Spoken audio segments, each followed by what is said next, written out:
What's up everyone, how are you all? Today we are back with another blazing Naruto story. What if Naruto was neglected by his family but found a scroll left by Minato himself? If you enjoy, then please like, share and do comments. And also check the description to original creator of this beautiful creation. He just couldn't believe how easy it had been to take the scroll. He knew that it was usually guarded by at least 4 Anbu, but nobody was there when he got there. He just assumed that Mizuki had told them that he could use it and that it would be in good hands, and that they could take the night off. He was already at one of the training grounds, so it was too late to turn back now anyway. He unraveled the scroll and started to go through the multitude of jutsu. After several minutes, he came to the end of the writing on the scroll. There he found what seemed like a riddle that seemed to be directions to a vault. Figuring that there may be something useful in the vault, he started copying it down in a spare scroll. When he finished, he rolled it up and put it into his pants pocket. Once that was settled, he took a look back through the forbidden scroll and picked out some of the cooler sounding ones. He realized though that he would probably only have time to learn one before somebody came to the training grounds to train. He started practicing the first jutsu in the scroll. Several hours passed before he heard the sound of labored breathing behind him. It startled him because it had appeared so suddenly and it was even louder than his. He turned around with a grin and sweat pouring down his face. There stood Iruka, panting and looking at him with a look of confusion. "Oh, hey Iruka-sensei, how's it going? I just finished up learning one of the jutsu in the scroll, so if you want you can train with it yourself. There are some really awesome just what in Kami's name do you think you're doing?" Iruka blasted into Naruto's face, using the head expansion jutsu that he had learned just to keep unruly students in line. "Why the hell did you steal the forbidden scroll? Do you realize that every ninja in the village is after you because of what you've done?" Iruka was flustered to say the least. But, Iruka-sensei, Mizuki-sensei said that if I was able to take the scroll and learn a jutsu from it that I would be a genin. So that's what I did. I've already got one jutsu down, so that means that I'm a genin now, right? When do I get my Hite 8 sensei? Can we go get it now? Naruto asked a little nervously. "Oh, they'll give you your Hite 8 all right, but only right before they put you in the ground," they heard a voice say from behind them. Iruka turned around to see Mizuki standing on a branch of a tree, spinning a large shuriken in his hand. "Mizuki, what is the meaning of this? Do you really plan on betraying us? What would you have to gain from this?" Iruka was stunned by the malice that was in Mizuki's voice. "You have no idea, Iruka, I have everything to gain from this." He threw the spinning shuriken right towards Iruka. Naruto looked on in horror at what was happening in front of him. Iruka was leaning over him with a look of anguish on his face. It was hard to see, but he could tell that the shuriken was embedded in his back. "Iruka-sensei, why didn't you dodge? Why didn't you get out of the way?" "Because Naruto, if I had, you would have been hit yourself. As your teacher and as someone that cares for you, I didn't want you to get hurt." Iruka coughed up blood, which splattered over Naruto's terrified face. "Huh, that's the biggest load of bullshit that I've ever heard. Iruka doesn't care about you. Nobody cares about you, they all hate you. The village hates you, even the Hokage hates you." Mizuki was laughing maniacally now, not caring if anybody heard. "No, that's not true, Naruto. I care about you as if you were the little brother I've never had. I could never hate you. Keep spouting out that crap, Iruka, and you might actually convince him of that someday, if you live that long, that is." Mizuki couldn't help it, it was all just so funny to him. "I'll tell you why everybody hates you, Naruto. They're afraid of you, of what's inside of you." "No, Mizuki, don't tell him. It is forbidden." Iruka was desperately trying to get up and dislodge the shuriken.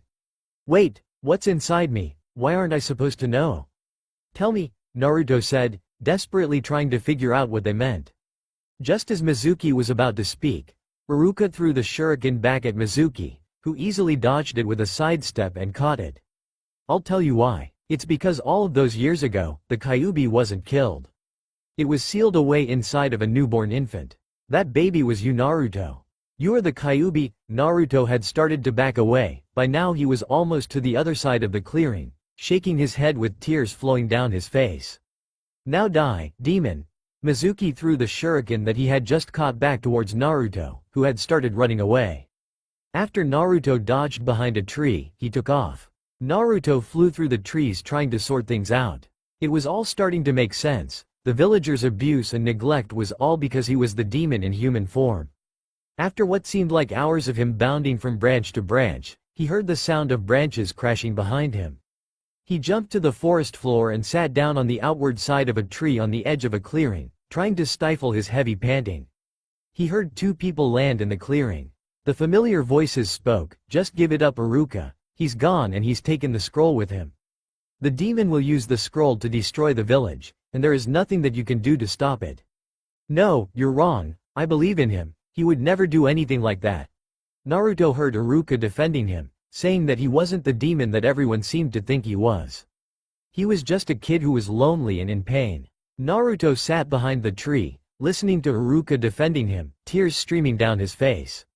He heard a slight rustling in front of him, and looked up to see a familiar pair of red eyes staring at him. They blinked once, turned, and he could see the bushy white tail poke out of the bush slightly as it left without making a single sound. "Oh please, he's nothing but the monster inside of him. And for protecting him, you will die first." Mizuki threw his last shuriken at Iruka. Out of nowhere, Naruto appeared and caught the giant shuriken on one of the blades without even flinching.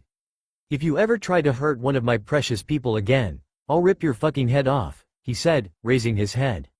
It was hard to tell in the darkness, but if one were to look closely, they would see a pair of red eyes staring at Mizuki. "Like you could do anything to me. I'm a chunin and you're just an academy student. You don't even know how to catch a shuriken without getting hurt." He had raised his right hand to point at Naruto and started laughing at him. Multiple things happened at once. Naruto suddenly disappeared from in front of them. Mizuki felt a blast of pain from his raised hand, and a tree fell down to the left of Mizuki. He screamed out in pain and fell to his knees. He looked down to where he was cradling his arm to see nothing but a bloody stump. "What did you do, you bastard? Where are you?" "Right here, Teme." Both Iruka and Mizuki turned their heads to see Naruto standing on a branch of a tree above the clearing. "You cut off my hand. I'll kill you," Mizuki screamed. "Just try it, I'll send anything you do back 1,000-fold. He raised his hands in what would soon become his signature cross. Taju Kage Bunshin no Jutsu. There were suddenly hundreds of clones of Naruto on the ground and in the trees surrounding the clearing. Echoing all around them, "Get ready, 'cause here I come."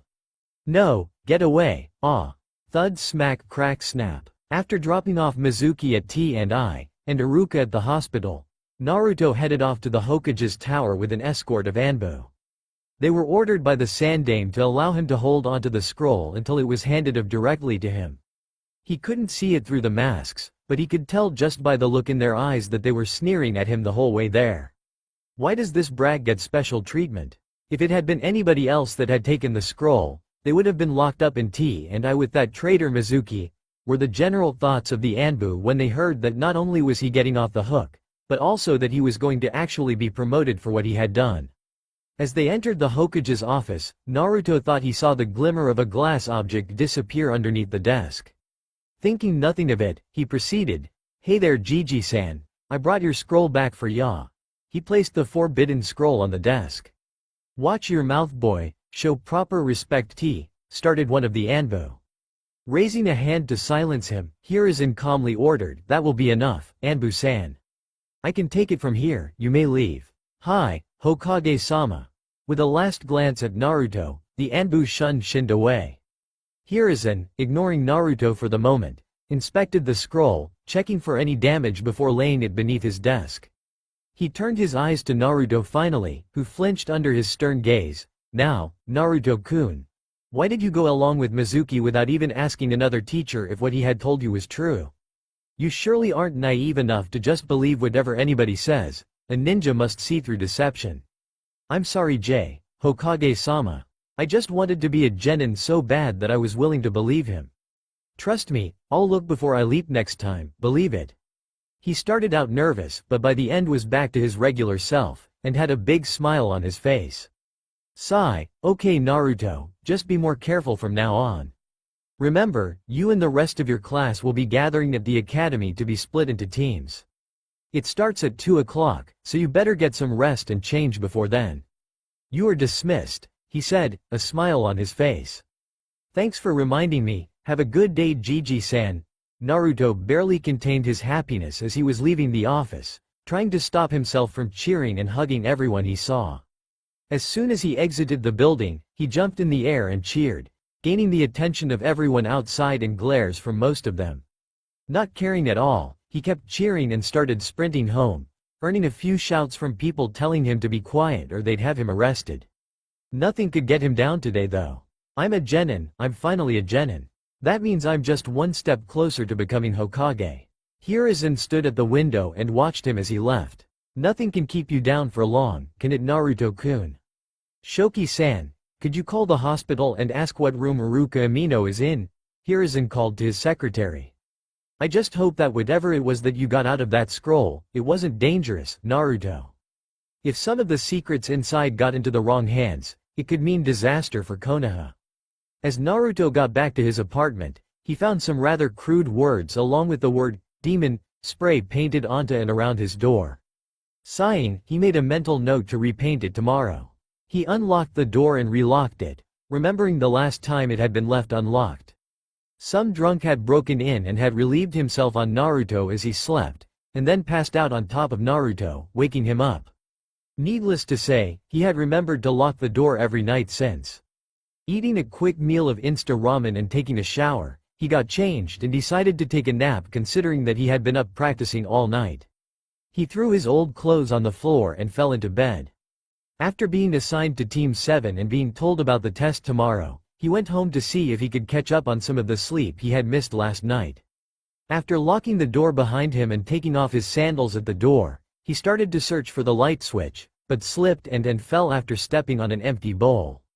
He had stepped on it too hard and had broken it, causing a shard of it to go into his foot. He sat there for a while in the darkness nursing a bump on his head and trying to stop his foot from bleeding. He realized that he should probably take out the shard, and he couldn't do it with the light off. After finding the light switch and a pair of tweezers, he pulled it out with a grimace, reminding himself that this pain was nothing and that he had felt far worse before. He looked around his apartment. Man, I really gotta clean up around here. I definitely don't want that to happen again. Getting to work, he was careful to not put much pressure on his foot, but by the time that he got to his bedroom it didn't even hurt anymore when he put weight on it.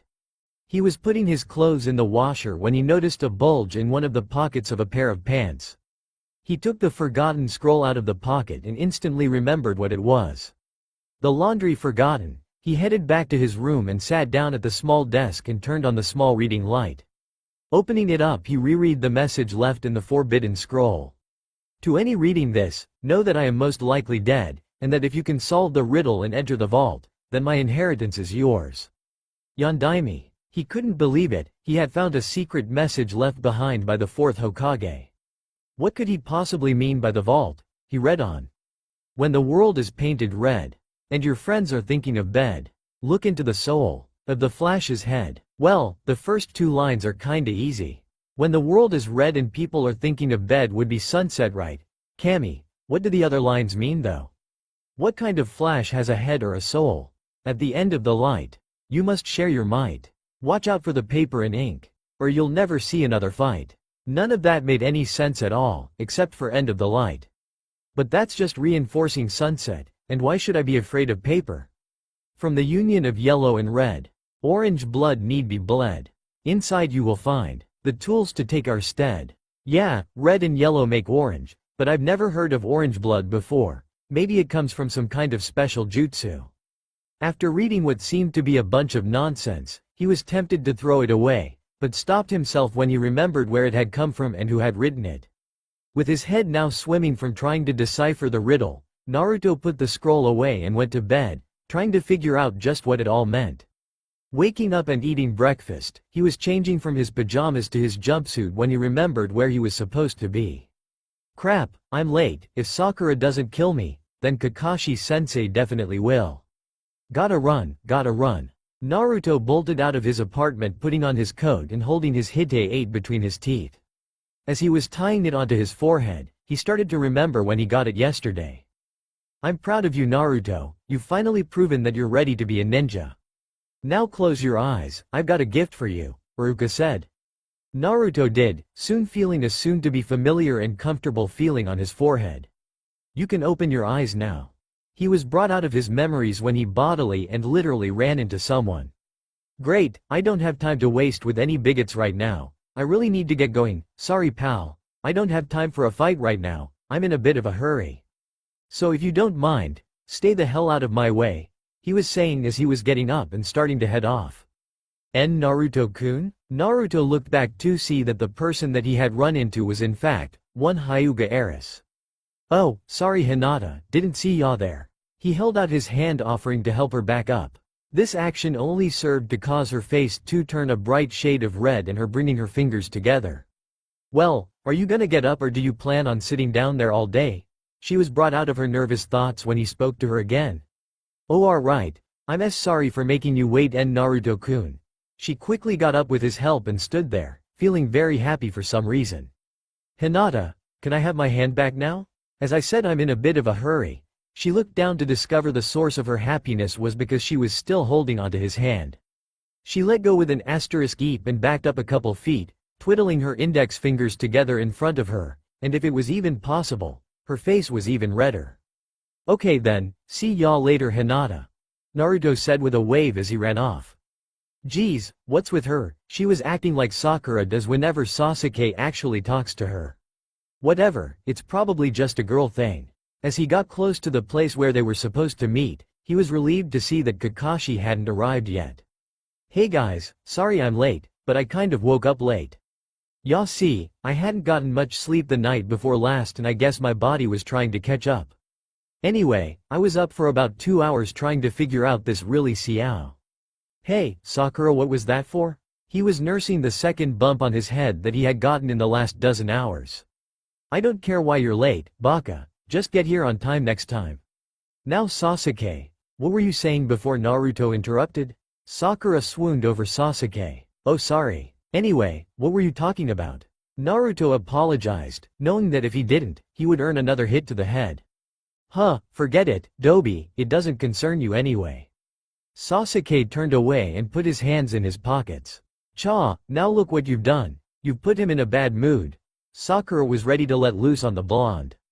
What, were you two planning your future together or something? He said, puckering his lips up like he was kissing, just taunting them.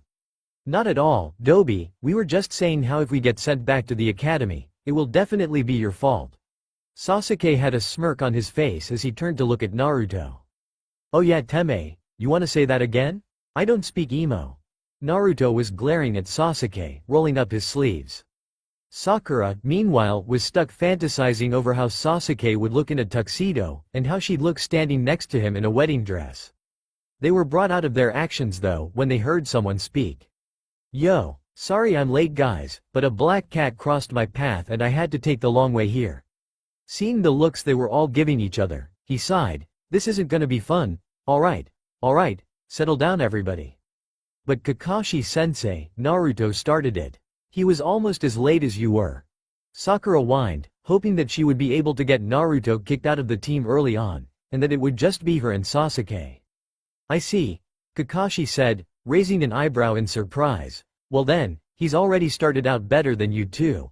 All three of them looked at him in surprise. But sensei, shouldn't he be punished for being late? Sakura was just confused now. Normally, yes, but a ninja must see through deception, and I was deceiving you when I told you to come that early. Sakura just put on a look of pouting.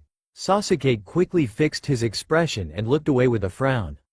Naruto just put on his telltale goofy grin. It was just to make you weaker and make this test more difficult. By the way sensei, what is the test anyway? Her look of disappointment replaced by one of curiosity. Kakashi took out an alarm clock and set it down on a nearby stump. Oh that. The test is to see if you can get these bells from me before this clock reaches noon. He held up 2 small bells on strings. Whichever one of you doesn't get a bell, will be sent back to the academy, and will be tied to one of those posts, and not allowed to eat lunch. Ha, so that's why you told us not to eat breakfast, too bad for you guys, I already ate. Naruto started to laugh at them. They glared back at him, then turned a pained look down to their stomachs that had just growled. Kakashi, rolling his eye, said, okay, we'll start when I say. Kakashi took them in, they had all gotten serious, ready to jump off as soon as he said so. Begin. They all three shot off into the trees, all in different directions. Already off to a bad start. A few minutes later, he looked up to see Naruto on a small hill on the edge of the clearing. Alright, just you and me. You know, ninja are supposed to be stealthy, not openly declare themselves to their enemy and challenge them. Kakashi hadn't really expected any better from him. He pulled out his Icha and started reading, seemingly ignoring the blonde genin. Whatever, like that matters, I'm gonna kick your ass and take one of those bells from you anyway. Kage Bunshin no Jutsu. Suddenly there were 10 Narutos, all charging Kakashi. Just as they were about to reach him, Kakashi jumped into the air and landed several feet away. They got up from the pile they had gotten into when they collided. They charged him again. This time, just as he was about to jump away, he was grabbed from behind. "You're mine now," yelled the Naruto that had grabbed him. The other clones came from the side and grabbed his arms and legs. "I'll knock you out and take that bell from you." When did Naruto learn to make shadow clones? I thought that it was a Jonin level technique. Sakura hid under a bush, watching the whole exchange. Just as Naruto was about to land the punch though, he brought his arm back and jumped off the head of Kakashi, causing it to poof back into Naruto for an instant before disappearing. He disappeared into the branches of a nearby tree. Sakura and Sasuke were looking on, confused, wondering what had just happened. They didn't have to wait long though, because as soon as Naruto disappeared into the branches, he was sent flying right back out. Then, an unscathed Kakashi jumped down from one of the branches, his eyes smiling at Naruto. "Very good Naruto, not only were you successful in creating multiple shadow clones, but you were able to use them as a distraction. Then, you were able to think quick on your feet, and adapt to the circumstances. Too bad though, you'll need to be even quicker if you want one of these bells. I should have switched with a log instead, then he wouldn't have been able to jump off of it like that." Naruto's body hit the ground, causing all of the clones to be dispelled. As he skidded to a stop, he just lay there, apparently unconscious. Kakashi, now slightly worried after a few minutes, started walking over to him. "Hey, Naruto, are you okay?" "Okami, I must have hit him harder than I thought." "Okay guys, time out. Looks like I hit him a little too hard. I'm gonna have to take him to the hospital." The other two were thinking pretty much the same thing. Well, he may act tough, but he can't take a punch at all. Sakura, unconcerned for Naruto, saw this as the perfect chance to be with Sasuke. She jumped off in search of him, making sure to stay hidden. She soon found him, seeing as he wasn't trying to hide from her. "Hey, Sasuke-kun, now that Naruto is out, we should work together to get those bells." "2 bells, 2 of us." She crouched onto the branch next to him, inching closer to him as she spoke. "No thanks, you'll only get in my way," he said, jumping away to a new hiding spot. Kakashi had walked up to Naruto and was picking him up. He had him in his arms and had walked a few steps when suddenly, Naruto opened his eyes and grabbed one of the bells that were dangling from Kakashi's belt, a few inches from his hand. "Ha, I knew it would work," he yelled as he jumped away from a stunned Kakashi. "But I could have sworn that you were out cold when I picked you up. I read all of your vital signs, and they all pointed to you being unconscious." Kakashi stared at him, completely confused. "Yeah, over the years I've perfected the art that is, playing a possum," in an almost inaudible whisper that only Kakashi noticed, he added, "I've had to if I wanted to survive." He quickly put on the big smile again and looked at Kakashi, and man, did you fall for it. Naruto just started laughing, with no sign of his earlier gloominess. After about a minute, he stopped and looked at Kakashi. "So Sensei, what do I do now?" "There are still a few more hours until noon," he said, a big grin on his face. A few hours later had Sakura and Sasuke tied up to posts while Naruto sat on the ground eating, a still shocked Kakashi just staring at him without touching his food. Nobody has been able to take one of the bells before, let alone on his own. I better keep an eye on this one. If I train him right, he may just fulfill his dream someday. Let's just hope that he can pass this next test too. Alright guys. I gotta go do something really quick, I'll be back in about 15 minutes. Naruto, don't let them go and don't let them have any food. I'll be right back. He shinned away in a puff of smoke. About 5 minutes later of non-stop stomach growling, Naruto had had enough. "Sai, I'm not that hungry anyway. You guys can have some of my food, as long as you guys promise not to tell Sensei about it." Really, thanks Naruto, maybe you're not so bad after all. Relief evident on Sakura's face. Naruto got up and had started feeding Sakura. Does that mean that you'll finally go out with me, Sakura-chan? Cha, not in your life, Naruto baka, Sakura exclaimed. Ah, you're just cold, Sakura-chan. He turned away from Sakura and was about to feed Sasuke when he heard a thud behind him and a look of fear cross Sakura's face. He turned around to see a very angry Kakashi glaring at him. Ah, Kakashi-sensei, I was just You were just breaking the rules just to help your teammates. Do you know what that means? Kakashi had bent down and looked Naruto straight in the face. Well. Gulp asterisk and no. What? Naruto had backed up against the middle pillar. It means, you've passed. The angry look turned to one of happiness, while everybody else just looked confused. A short speech later had them all filled in with the importance of teamwork. Sasuke and Sakura were untied. Okay then, that about wraps it up for today. You two can head on home now. I need to speak with Naruto for a few minutes. Sasuke looked back towards Naruto and Kakashi, wondering if he would be getting special training because he had actually gotten a bell. Just when did you stop being the dead last, Naruto? He was brought out of his thoughts when Sakura glomped him and pulled him away, trying to get him to go on a date with her. Nay, Kakashi-sensei, what did you want to talk about? Naruto said, with a look of curiosity on his face. Naruto, what did you mean when you said that you had to learn to fake unconsciousness? A look of concern crossed his face when he saw a small frown appear on Naruto's face, and his eyes turned cold. I don't want to talk about it right now. He looked down, trying to escape the eyes full of pity, and I don't want your pity.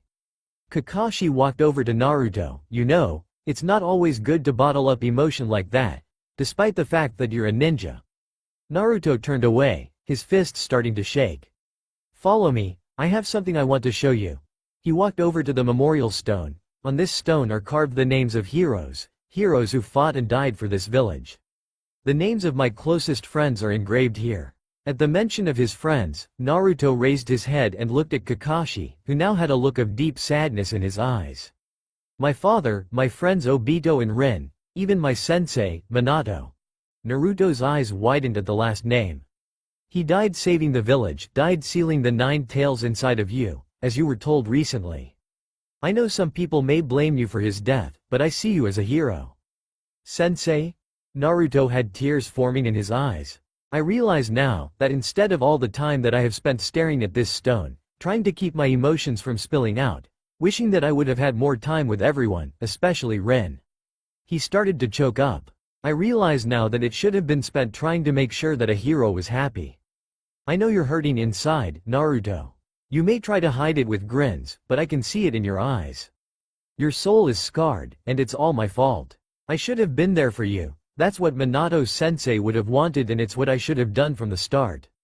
Can you ever forgive me, Naruto, for not being there when you needed me? As he looked back towards Naruto, something that he hadn't expected happened. Naruto embraced him and started crying. Tears welling up in his eye as well. Kakashi hugged him back. Thank you, Naruto. The next day, after successfully completing their first mission, delivering a bunch of letters and packages around the village because the post office was short-handed, they decided, or rather Naruto decided, and the others were almost forced, that they would go to Ichiraku with Kakashi paying for it. Yeah, Ichiraku has the best ramen in the world, can't be beat. As they arrived, Naruto called out to Tsuchi, hey old man, got some customers for ya. Oh hey there, Naruto, I see you brought some new faces. What are your names? He came out of the back of the shop wiping his hands with a cloth. Sakura Haruno, pleased to meet you sir, she said with a bow. Pleased to meet you too, now who are you? He turned to Sasuke. Sasuke Uchiha. He just sat there staring at the wall. Okay then, moving right along. Wait, I know you, is that? No, it can't be.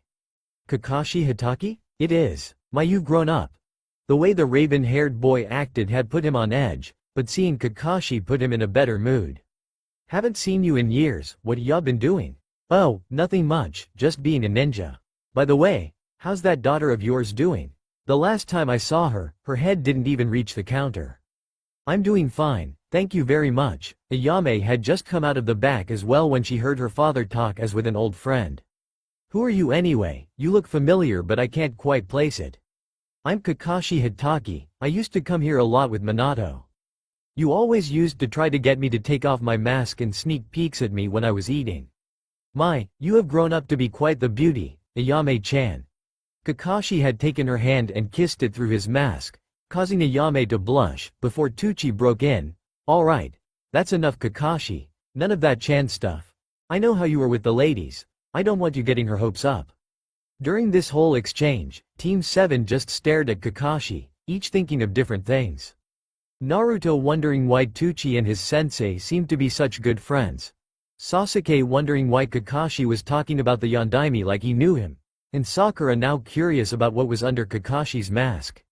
They were each brought out of their musings when Tucci asked them their orders. Sasuke was the first to ask after placing his order, Kakashi-sensei, I have a question. He waited for Kakashi to nod to continue speaking. How exactly did you know the Yondaime? Oh, that. He was my sensei, he said, ignoring the surprised looks he got from Sasuke and Sakura. Next was Naruto, Kakashi-sensei. How do you know old man Tucci? One of my fellow teammates, Obito Uchiha, loved Ramen almost as much as you do Naruto. After he, died, Minato and I kept coming here with a good friend of Minato's, who also loved Ramen. That's so cool sensei. Could you tell us more about him, please? Sakura, the mask forgotten, was eager to learn more about the Yondaime's personal life, as there wasn't much written about it in the library. Who, Minato, or Tucci? Kakashi asked. Minato of course. Not to offend Tucci, but it's not that exciting that you know him, she said. I suppose, Kakashi said, scratching his cheek. Well, as you all have probably heard before, the Yondaime, Minato Namikaze, started out as a only slightly above average ninja, graduating from the academy at the age of 10, whereas I graduated at the age of 5. You don't really expect us to believe that you were a genin at 5, do you? Sakura asked. Yes, I do expect you to believe the truth. Not only that, but I was a chunin by age 6, and a jonin by age 13. This earned surprised looks from all of them, for it to quickly be replaced by a smug look on Sasuke's face. If he's really as good as he says he is, then he's the perfect person to help me get strong. It's all true. I was the one he went to for the celebration of each achievement. I still can't forget how silly and cute you looked with your miniature chunin vest on, Tucci said, laughing. Kakashi, ignoring Tucci's input, continued. His sensei was the famed Sannin, Jiraiya the Toad Sage. If it wasn't for Jiraiya seeing the potential in him, he probably would have never made it past the rank of chunin.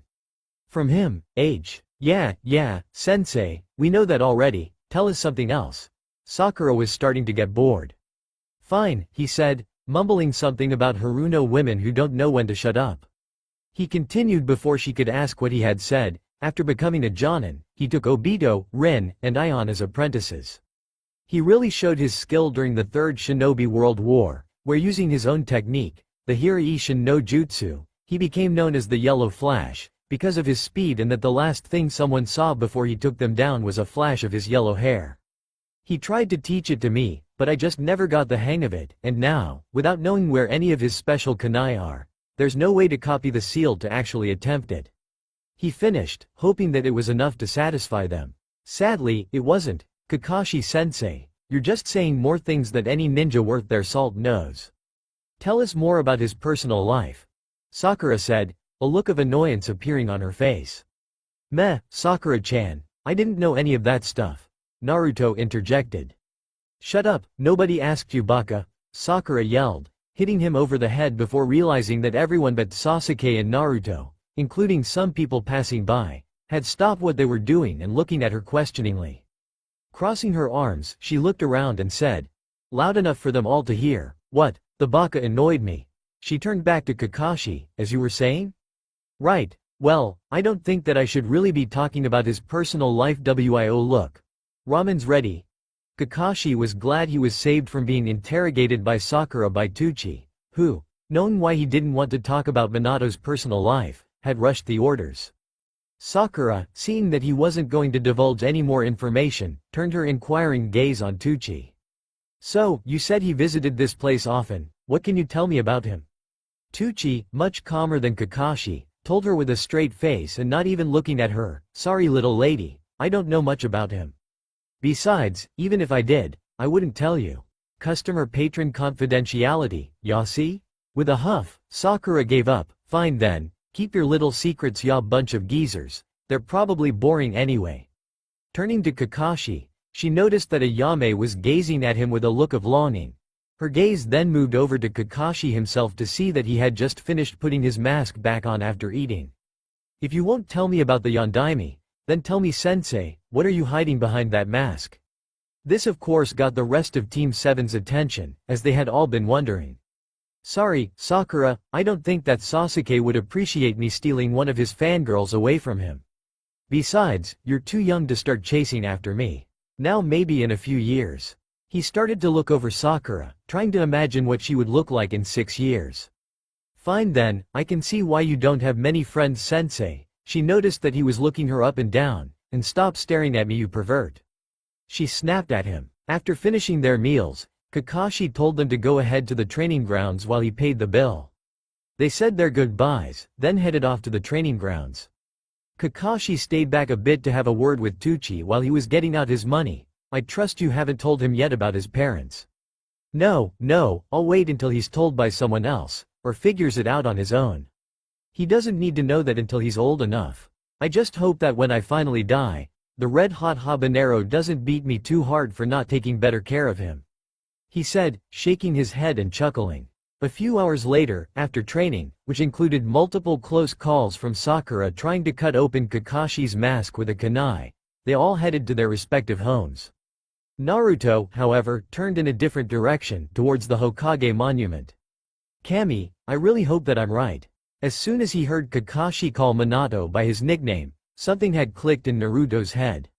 Just as the sun was about to disappear behind the trees, he got to a place where he could see it clearly.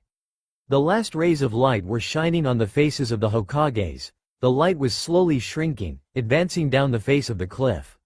As soon as it was about to leave the Yondaime's eyes, it hit at just the right angle, and it was just dark enough that for about 5 seconds, a beam of light reflected off of the eyes, leading to a location that he couldn't see, except that it was on the southeast edge of the village. Yes, I knew it. That light probably leads to the entrance to the vault he mentioned, or maybe it points towards a map that has the location of the vault marked on it. Maybe I can lead a mission to go to the vault. That would be so cool. Naruto had started dancing a little jig, not caring if anybody saw him. Hey, Blonda, why are you dancing like that? You got ants in your pants or something? A voice said from behind him.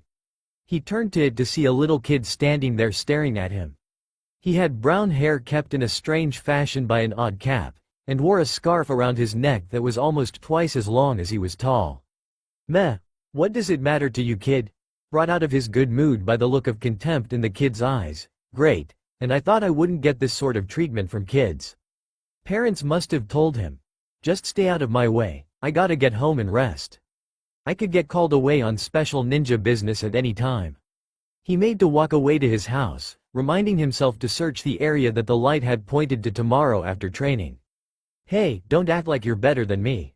The kid had jumped in front of him, looking flustered. Oh great, I was hoping that he wouldn't press it. Look kid, I really don't want to be bothered by you right now, so unless you want to fight, get out of my way. He started to walk around him. Just as he was passing by, the kid turned and tried to take a swing at him.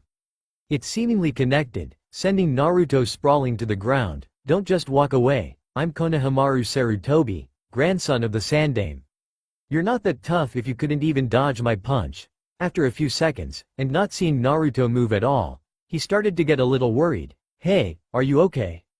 I didn't hit you that hard, did I? All of a sudden, he felt his hands grabbed roughly and pulled behind him, and he got pushed into the ground. First rule of the shinobi, move through the shadow. Conceal your movements from your opponents until the time to strike.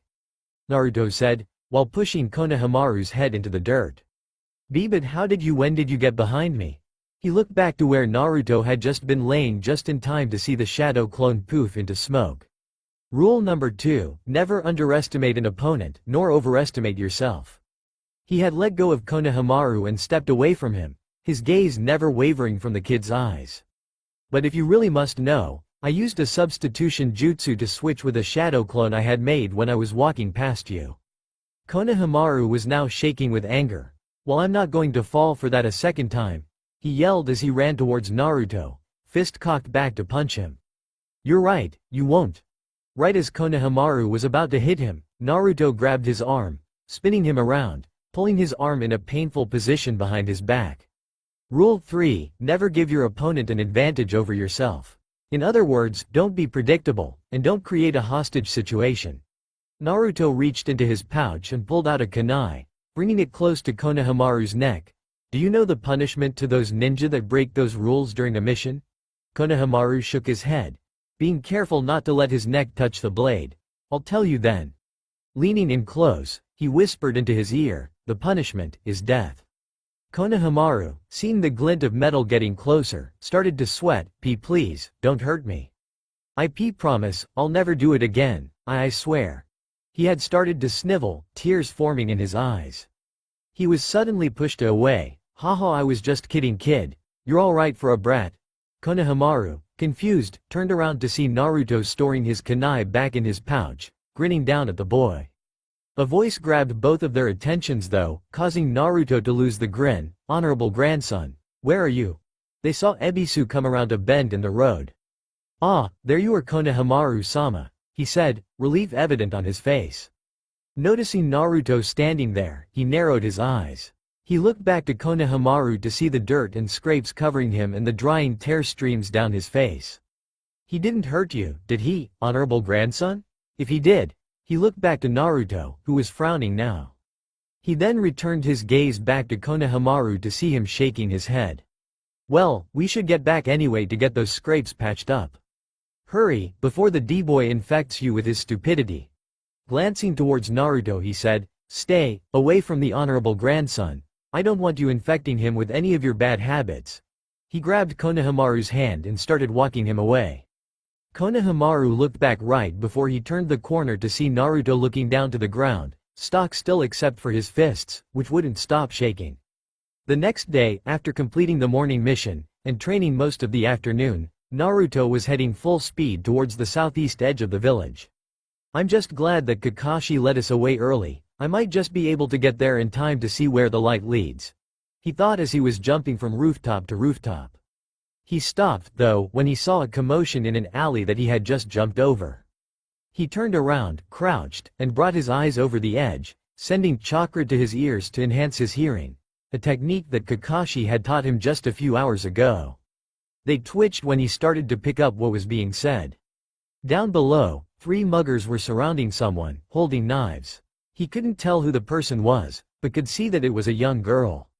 Okay girlie, hand over that expensive-looking jacket of yours, and all of your money too, one said, waving his knife around, acting as if he knew how to really use it. Above, Naruto saw her take off the jacket, and recognized the insignia on the arm. Hinata. He quietly made a dozen shadow clones, telling them to spread out.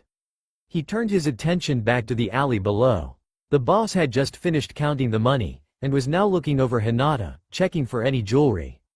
When he didn't find any, his thoughts changed, noticing her already developing body. Say, why don't you take the rest off, and we'll have a little fun. Hinata, seeing him moving closer, backed up and brought her hands up, shaking her head and starting to cry. The other 2 just stood there, chuckling and licking their lips. Hey, ya perverts, shouldn't you at least buy her dinner first? The thieves all turned to see a silhouette standing at the end of the alleyway, the setting sun behind him. They regretted that action though, as they had unwittingly looked straight into the sun, the light momentarily blinding them. They weren't given any time to react though, as they all heard the sound of several thuds around them. Before they knew it, they were all out cold, laying in heaps on the ground. The real Naruto walked over to them, dispelling his shadow clones. After lightly kicking them a few times to make sure he hadn't killed them, he turned to see Hinata huddled and shaking against the wall, her eyes screwed shut and her arms wrapped around her in fear. Hinata was trapped in her own thoughts. As soon as she understood what they were planning to do to her, she stopped hearing anything. She didn't even see the newcomer. She lay there, waiting for the pain. Instead of the rough touch that she was expecting, she felt arms gently wrap around her. Startled, she opened her eyes to see a shock of blonde hair. She couldn't tell who it was through her tears, but saw their mouth moving, but still not hearing a word. Naruto had bent down and looked at her, She had clearly not noticed him yet. "Hinata, are you okay? They didn't hurt you, did they?" She didn't respond, not even showing if she had heard. Seeing the pain she was in, he was reminded of all the times he had felt a similar pain. All of those times he had just been hoping that somebody, anybody, even just one person would stick up for him, pick him up, tell him it would all be alright and hug him. Knowing this, he got closer, wrapping his arms around her, trying to comfort her. Seeing that he had finally gotten a reaction from her, he asked again, "Hinata, are you alright?" Hinata, realizing why she couldn't see, brought her hands up and wiped away the tears. Naruto, seeing that the crying had stopped, smiled at her, trying to calm her down. She saw his smiling face inches from hers, felt blood rush to her cheeks, and all went dark. Naruto, seeing that she had fainted, started worrying, but calmed down when he saw that the beginnings of a smile were on her face.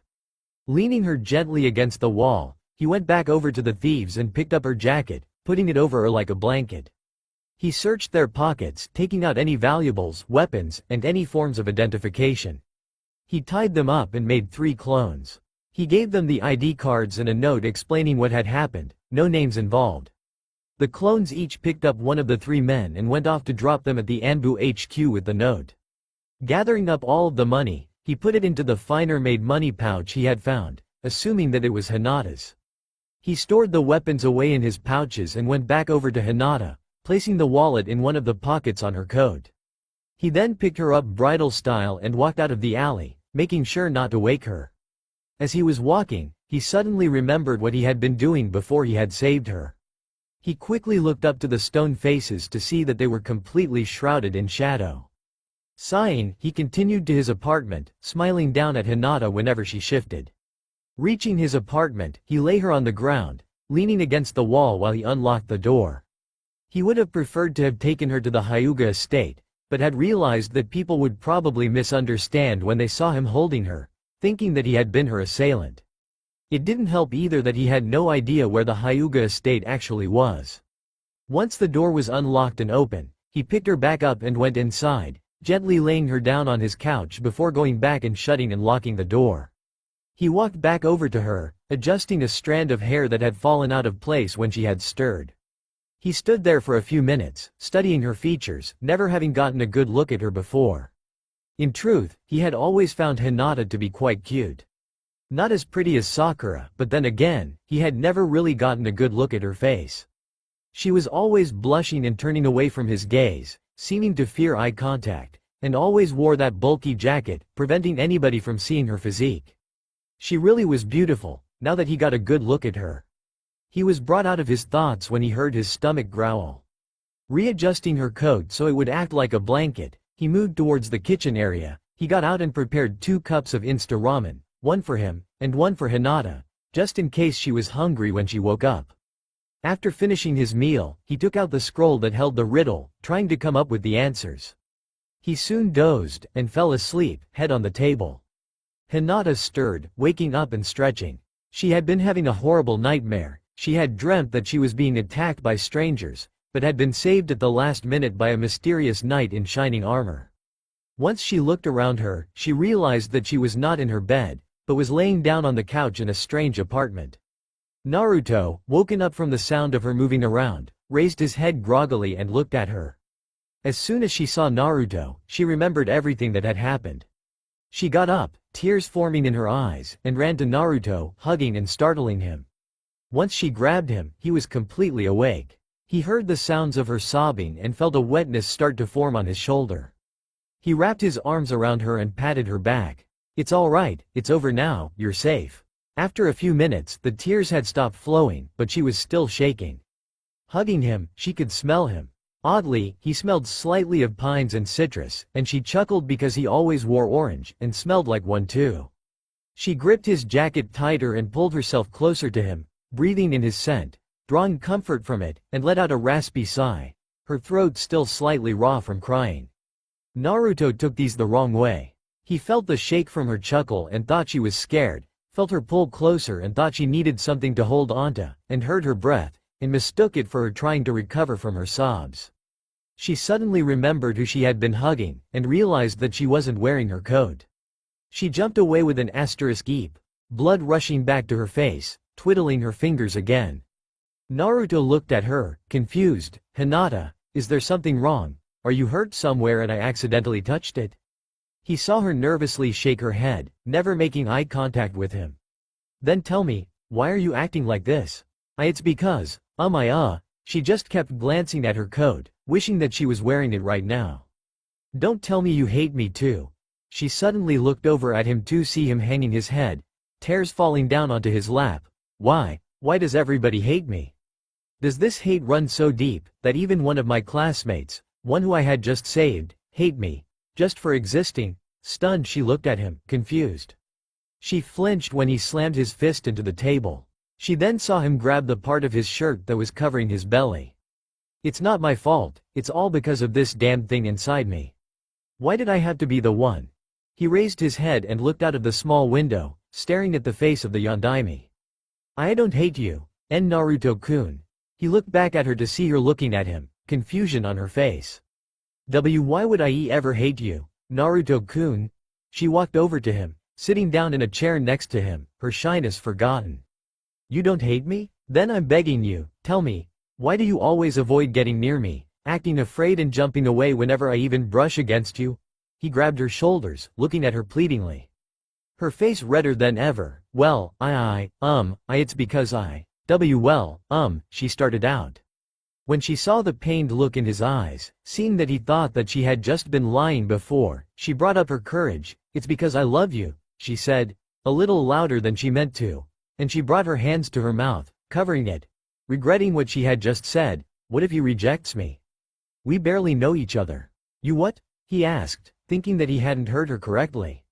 I said, that I'll love you, she whispered, barely audible and on the verge of passing out. Naruto just sat there, rethinking all the times they had interacted in any way, realizing that what she had said was true. All of a sudden, he moved towards her, hugging her. Thank you, Hinata-chan. He leaned in and gave her a peck on the forehead, but that was all it took for her to go over the edge, passing out. Naruto, seeing her head fall onto his chest, looked at her in surprise. He smiled, though, when he realized why she had passed out. He moved her back to the couch, making sure that she had a pillow under her head, and that her coat would keep her warm.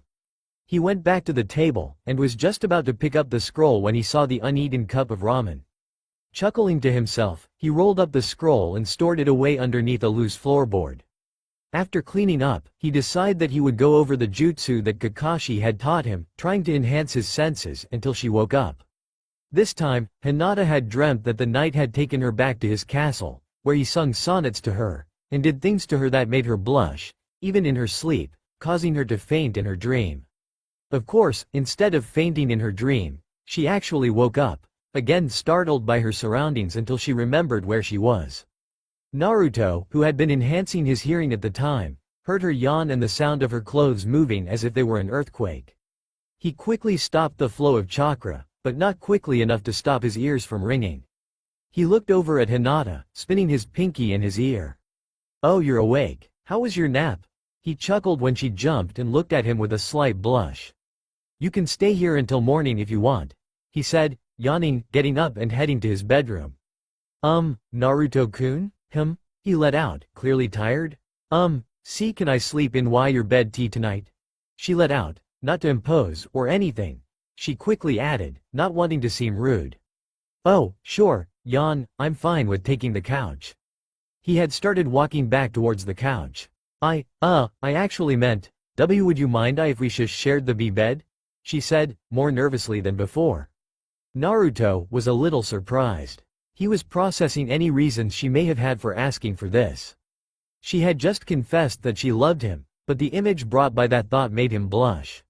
He shook his head slightly. No, Hinata's far too nervous to want to do that right now. She passed out when I pecked her on the forehead. Then his thoughts returned to the reason she was here in the first place. He nodded slightly. Yeah, she must be nervous, and still shaken up and scared.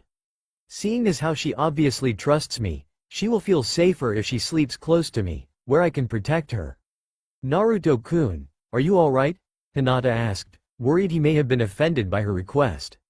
He must have taken it the wrong way. Now he thinks I'm a slut, were her thoughts, tears threatening to return. Naruto saw her tears and panicked, raising his hands and waving them in front of him. "Yeah, I'm okay, just stop crying. You're prettier when you smile, so be happy." The unexpected compliment caused an intense blush to spread across Hinata's face. "So, you don't think I'm being too forward?" she asked. "No, it's fine. I understand why you need to be close to somebody right now." "So, I can sleep in your bed?" Hinata asked, hopefully. "Sure, just let me change into my PJs first." There was a sudden growling sound in the room, causing Hinata to jump with an asterisk eep, and look around, searching for whatever had made the sound. They heard it again, but this time she looked down at herself, realizing that it was her stomach, earning a chuckle from Naruto, and causing Hinata to blush and start the twiddling again. Naruto walked back over to the table and picked up the now cold ramen and a set of chopsticks. "Here, I made this for you earlier, but it's kinda cold now," he said, handing it to her. "Just come in whenever you've eaten enough," he said before walking into his room. She waited until he was gone before scarfing it down with a ferocity that people had only ever seen with Naruto. It wasn't really that she loved ramen, but more that she hadn't eaten anything at all that day. She had decided to go on a diet after hearing that some of the other girls were doing it, thinking that the reason Naruto had never really noticed her before because she was a little bigger than the other girls. After all, he had always seemed to chase after Sakura, who was the smallest in the class. After finishing it in about 30 seconds, she put it in the trash can, when she suddenly burped loud enough for Naruto to hear, who had started to chuckle, causing her to blush. She found the bathroom and took off her mesh shirt, leaving on nothing but her undershirt and bra. She left her pants alone, certain Naruto would berate her for being too forward if she didn't wear them to bed. Blushing, she headed into Naruto's room, where Naruto was already asleep.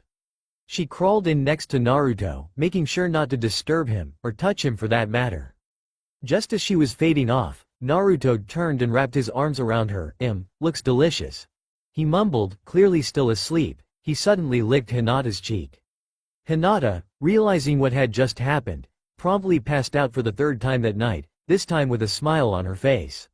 When she woke up, the sun was just starting its climb into the sky. She lay in the bed for a bit, letting her memories from yesterday come back to her. There were 3 good reasons why she was not freaking out right now: being in somebody else's bed, in somebody else's residence. Number 1, she was fully clothed. Number 2, Naruto's subtle scent was all over his bed. Number 3, this hadn't been the first time she had seen the inside of Naruto's room. She hadn't snuck in, she wasn't a fangirl, no, she had instead used her Byakugan to spy on Naruto when he was home sometimes, once even seeing him. She shook the thoughts from her head. She could feel her body reacting to that image and his smell around her. She sat up and stretched, yawning. Seeing that Naruto wasn't with her, she assumed that he had left to go talk to her parents before they started to worry. She got up and groggily shuffled out of his bedroom and over to the bathroom. She opened the door to the steam-filled room, walked over to the toilet, and sat down. She finished, and was about to stand up, when a white noise, that had been there when she woke up, disappeared. She raised her head and looked at the curtain just in time to see Naruto pulling it back. Naruto had woken up early, seeing Hinata in bed with him. He had started to freak out, but then he remembered what had happened last night, and calmed down. He had gotten out of bed, careful not to wake her up, and headed to the bathroom to start his morning routine. Now he was walking out of the shower, searching for his towel. When he saw Hinata sitting on the toilet, her lower half exposed, he froze. Multiple things happened. Hinata screamed out of instinct, sending her hands down to cover herself up. Blood gushed out of Naruto's nose, causing him to stagger backwards and slip.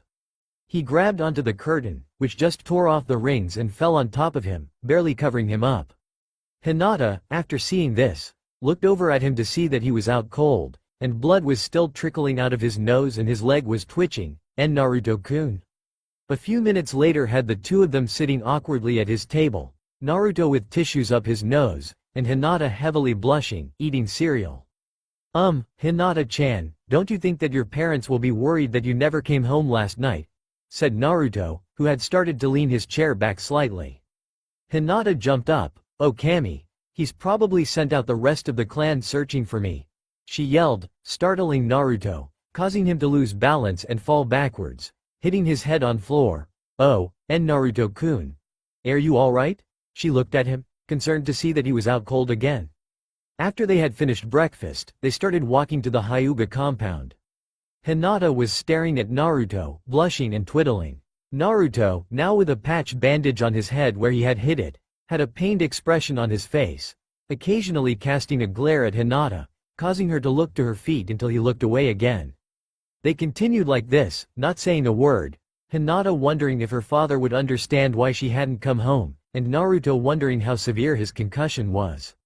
They were almost to the compound when suddenly, a group of 4 ninja, all with the distinctive white eyes of the Hyuga, landed in front of them.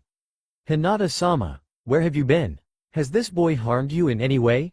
the lead Hyuga inquired, glancing towards Naruto. YUSC, Hinata didn't know where to begin. "Hinata-chan has been with me. She had been attacked by some muggers," Naruto said, stepping between Hinata and the others when he saw how nervous she was.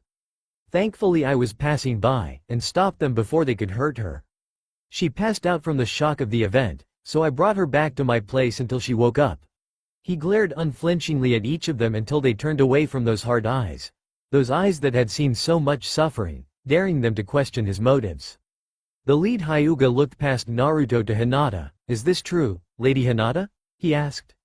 When she nodded, he turned back to Naruto, quickly looking away when he tried to meet his gaze. "Why didn't you take her to the hospital or the Hyuga compound?" "I didn't take her to the hospital because, as I said earlier, she wasn't hurt, she had only passed out." He sighed. "I didn't take her to her home because I have absolutely no idea where it is," he said, rubbing the back of his head. "But you could have asked somebody where it was. Why didn't you do that?" asked another of the 4, thinking he had gotten him. "You and I both know that as soon as they saw me holding Hinata, they probably would have formed a mob and attacked me, thinking that I had been the one to attack her." He turned his gaze to the younger Hyuga, who, despite already being a chunin, hid from his gaze behind the leader. "Nonetheless, we need to take Hinata back to the Hyuga compound to talk with Hiyashi-sama. You should come too, so you can explain your side of the story to him." Trying to grab Hinata, he was stopped when his arm was suddenly grabbed by a slightly clawed hand. Activating his Byakugan, he looked over at the person who had interfered. "Let go of me, Inuzuka brat." Naruto and Hinata turned, startled, to see an angry Kiba holding the Hyuga's arm, his features starting to turn feral, Akamaru barking at them from on top of his head. "Leave her alone, Dakin," he growled, jutsu-enhanced fangs growing. "I said let go, unless you want to lose that hand." He was drawing a ninjutsu, when suddenly Shino and Kurenai dropped down from a nearby roof. "Kiba, that's enough. Let go of him, now," Kurenai glared at him, her red eyes almost seeming to glow. Kiba, still defiant, only stopped when he heard Akamaru whimper. Reluctantly, he let go of the Jonin's arm, leaving some claw marks behind, from where he was gripping so tight. "I'm sorry, Hyuga-san, it won't happen again," Kurenai said, turning to the lead Hyuga and bowing slightly, while he just nodded, deactivating his Byakugan, rubbing his wrist and mumbling about Inuzuka Mutz. A short conversation later had Naruto informed of what had been happening, so Team 8 was searching for Hinata as well. "When you guys heard she was missing?" They all nodded. "And when you were searching, Kiba suddenly ran off, because he had caught her scent?" "That is a good summary," Shino droned. I'm just surprised that you didn't find her scent at the alley and tracked it back to my place." Naruto kept walking, hands in his pockets. "We were planning on checking the path between the Hyuga compound and our training grounds, but Kiba got too excited when he heard that she was missing and we just ran after him, unable to calm him down." Kurenai sighed. "If we had gone there in the first place, instead of following any faint trace of her scent, which is no doubt covering the village, we wouldn't have been searching all night." She glared at Kiba, causing him to hang his head, and Akamaru to whimper. They arrived at the compound to see Hiyashi standing out front, waiting for news. As soon as he saw Hinata, a look of relief crossed his face before he checked himself and returned to his stern facade. "Hinata, I trust you aren't hurt." "No father, I'm fine." Hinata let out, before suddenly running over to him, hugging him and sobbing. Hiyashi looked at the others, eyebrow raised. His gaze lingered on Naruto, who was the only one who didn't share his look of confusion, but instead just looked sad. Picking up Hinata like he had when she was smaller, with her head on his shoulder and her almost sitting on his arm, He motioned for them to all to come in. They first went to Hanabi's room, where he knew she would be waiting for news with their mother, Hisakata. As soon as they entered, Hanabi got up and ran over to Hinata, who had been put down already. Hiyashi, after closing the door, took them to his office. As soon as they were all settled, he dismissed the other Hyuga. Once he was sure nobody else was listening in, Naruto-san, you seem to be the one who knows what has happened, explain. After a short explanation of the events that had led up to this, excluding Hinata's confession, them sleeping in the same bed, and the shower incident, they all sat there for a few minutes. They were all snapped out of their daze when Hiyashi spoke. Where are these criminals now? I do hope you didn't just let them free to continue to prey on innocents, he said, raising an eyebrow. Yeah, Naruto, I want to give these guys a piece of my mind. Kiba growled out, looking ready to burst out of the room looking for them. Don't worry, I had some shadow clones drop them off at the Anbu HQ. They should be in holding cells right now, Naruto said, gesturing for them to calm down. I'm sorry, but I think it's about time for me to go. My team is probably wondering where I am. With that, he ran off, not letting anybody respond. With that, they all left. On the other side of the main branch house, Hinata had told her sister and mother the same thing, leaving nothing out, except for when Naruto had licked her. It was past noon when he got to the assignment hall. He arrived just in time to see the rest of his team leaving. Hey guys, sorry about not showing up this morn. Shut it Baka, we had to do the mission without you, so don't expect to get paid, Sakura fumed, glaring at Naruto. Fine, like I care about that pocket change. I was late because he had started, but was interrupted again. We don't care about how you found this new great ramen, Naruto, she said, waving him away. No, that's not why. She was surprised by the seriousness in his voice. Seeing that he had their attention, he continued. He told them the same version of the story he had told the others, again leaving out the more embarrassing parts. I'm telling you this, because I wanted you guys try not bringing anything up that could make her upset. Her emotional state is very fragile right now. Kakashi, seeing that he was finished, I'm proud of you Naruto, you did good. Alright then, seeing as how everything turned out alright in the end, let's get to some training, shall we? He started off towards the training grounds. What is it Kakashi-sensei, is it a new jutsu? Come on tell us. Naruto asked, running to catch up. Just wait, I'll tell you when we arrive. A few minutes later they were there. Okay, we're here. Now tell us what this awesome new jutsu is. Naruto was jumping up and down in excitement, no sign of his earlier somber mood. Alright, I'll tell you, just settle down. Naruto stopped jumping, but couldn't stop shaking. I'm going to teach you about Fuinjutsu. What's that? Never heard of it, Naruto asked. Fuinjutsu is the art of seals, Dobi. Sasuke said, a smirk on his face. That's right Sasuke. Here. He held out some ink and paper, a brush, and an example explosive tag. I want you all to try and copy the symbols on the explosive tags onto these other sheets of paper. What, are we artists now? That sounds boring, Naruto said, looking at his materials as if he was just handed a raw carrot. Well, if you don't want to do this, I heard that Tora got loose again, you could go after her, by yourself. Kakashi said, knowing how much he detested the cat. Naruto started to sweat. No, I'm fine, I think I'll just find some place where I can draw in peace. He backed up, turned around and quickly went over to the nearby stream. He was about to start, when he realized he didn't have a surface to write on. Hey, Kakashi-sensei, how are we supposed to draw without a table to use? Ninja must adapt to their situation. You may run out of tags in the field and have to make more. He smiled at Naruto, be creative, I'm sure you can figure something out. Sure enough, a few minutes later, Naruto was sitting at a desk and chair made from two clones using a henge, while Sasuke had used his headband, and Sakura had taken out a clipboard seemingly out of nowhere. A few minutes later, both Sakura and Sasuke turned in their first attempt. Sasuke, yours is nowhere close, but that's expected of a first attempt. Sakura, as expected, yours is close, but it's not quite right. He looked over to see Naruto still working on his inside. Halfway through their second attempts, Naruto yelled, "Done," and stood up. He handed over the whole stack of papers that he had been given. Hey Naruto, you weren't supposed to do all of them at once, you were supposed to practice with them over time, Sakura sighed. Kakashi, expecting them all to mostly be mindless doodle, was flabbergasted. How did you even do this? I've never seen anything like this before.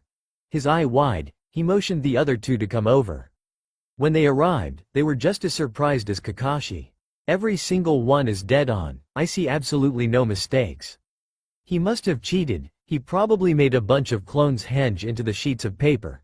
Sakura, not willing to believe that Naruto was better at it than her. There are over 100 tags there, the Dobi isn't able to make that many clones. He probably just put all of the papers under a henge. Sasuke didn't want to believe it either.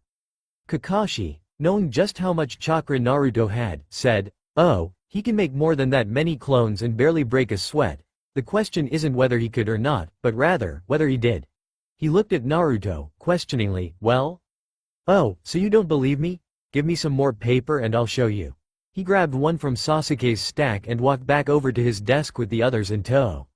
They watched in amazement as they saw him, in a matter of seconds, recreate the seal perfectly onto the slip of paper. "There, ya see, all real." He walked over to a tree and leaned back against it, hand behind his head and a grin on his face. "So, what's next? I don't even know, I only planned on teaching you how to draw them today, and arm them tomorrow.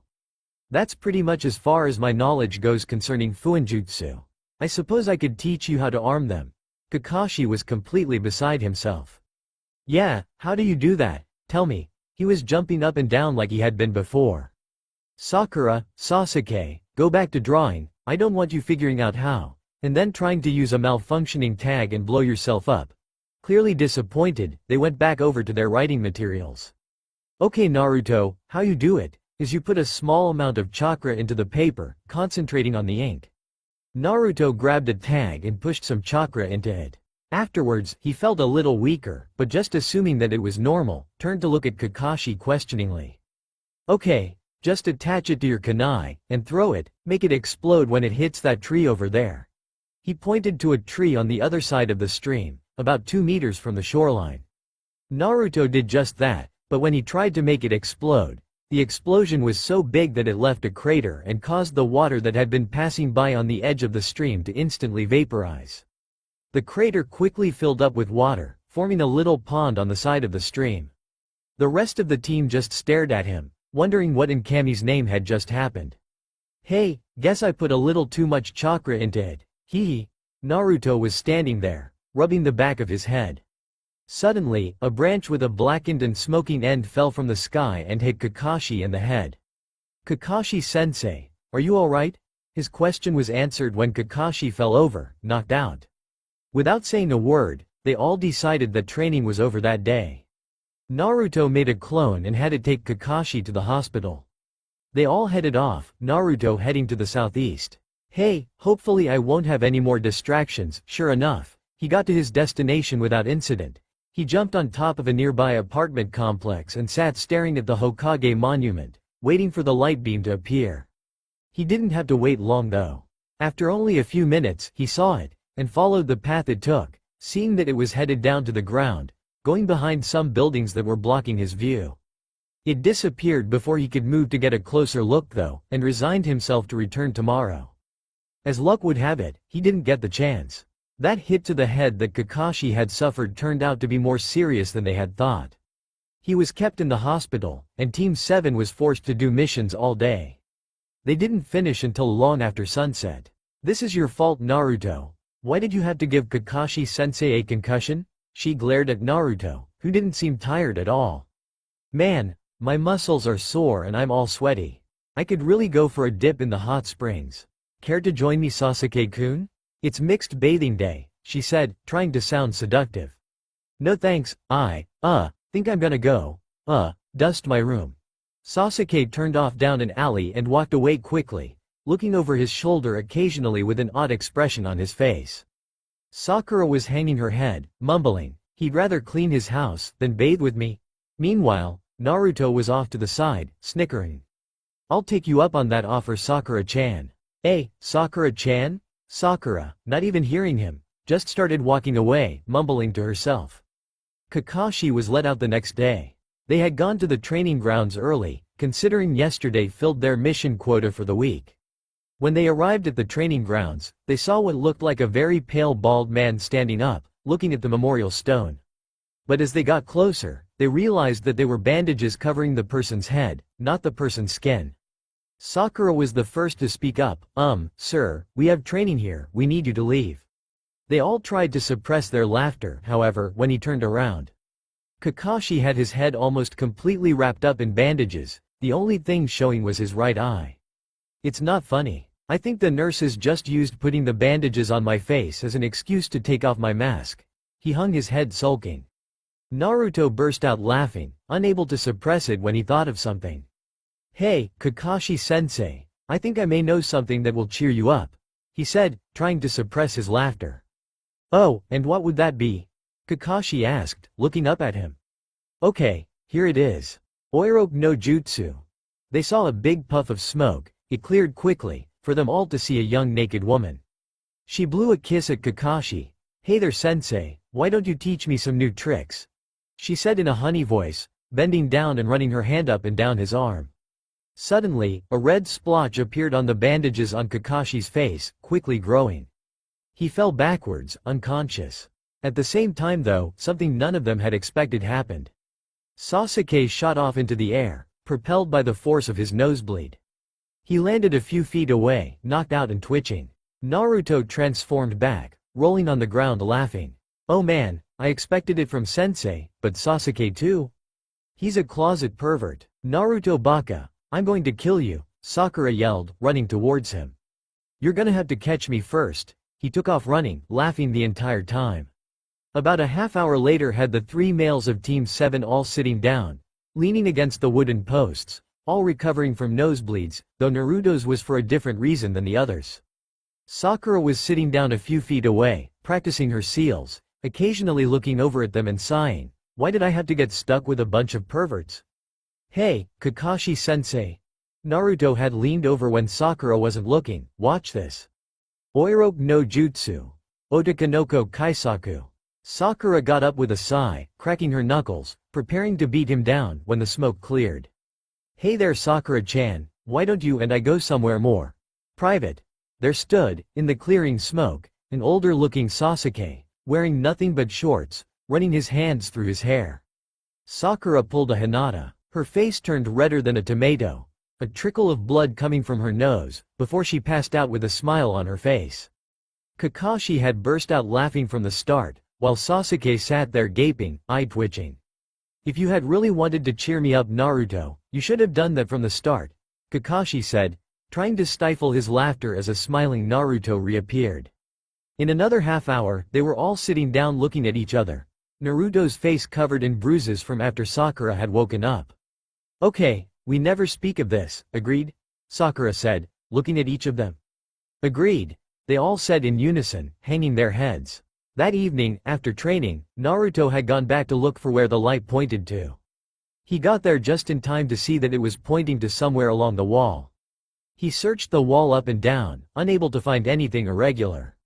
He decided that he would try again tomorrow. Tomorrow afternoon, once Sakura and Sasuke had started practicing their seal-making skills, Kakashi pulled Naruto to the side. Listen Naruto, I've never seen anyone with as much natural talent with seals as you have. That's why I think that you should go to the library and pick up a few scrolls and books on sealing. There aren't very many experts of Fuinjutsu left in Konoha, and all of them are busy right now. If you have questions though, I'll try to answer them. The library? I have never been in there before. Kakashi saw him gesture to get closer, so he did. Naruto then leaned down and whispered, the librarian lady scares me. Kakashi brought his head back, eye wide. He burst out laughing, unable to control himself. After getting odd looks from Sasuke and Sakura, and a glare from Naruto, he calmed down. I'm okay. Just had to let that out. I'll go to the library and pick out some stuff for you. Thank you Kakashi-sensei. I'll make sure to learn all I can, I promise. He was jumping up and down now, thinking he would have a one-of-a-kind skill in the village. Just like Sasuke would eventually when he learns how to use the Sharingan. Alright, settle down, he said, smiling under his mask. It's like trying to teach a hyperactive monkey. I'm going to go pick them up, I want you to practice arming the tags. Be back in a few, he jumped away. He came back about an hour later to find a stack of at least 6 tree trunks on the other side of the stream, and some clones moving another onto it. What's going on? He stood there confused until the real Naruto ran up to him, taking the reading materials. I was knocking down so many trees that it seemed like a waste to just leave them there. He made some more clones. Since you're back, I'm gonna have my clones take them to the lumber mill on the other side of town. Naruto immediately headed for home, hoping that his clones wouldn't screw things up. That was, apparently, too much to hope for. A few minutes later had a stream of Narutos walking through the streets of Konoha, all carrying the fallen logs, all getting stared at in confusion. They soon got lost. Some of the clones that were supposed to clear a path started fighting. I thought you knew how to get there.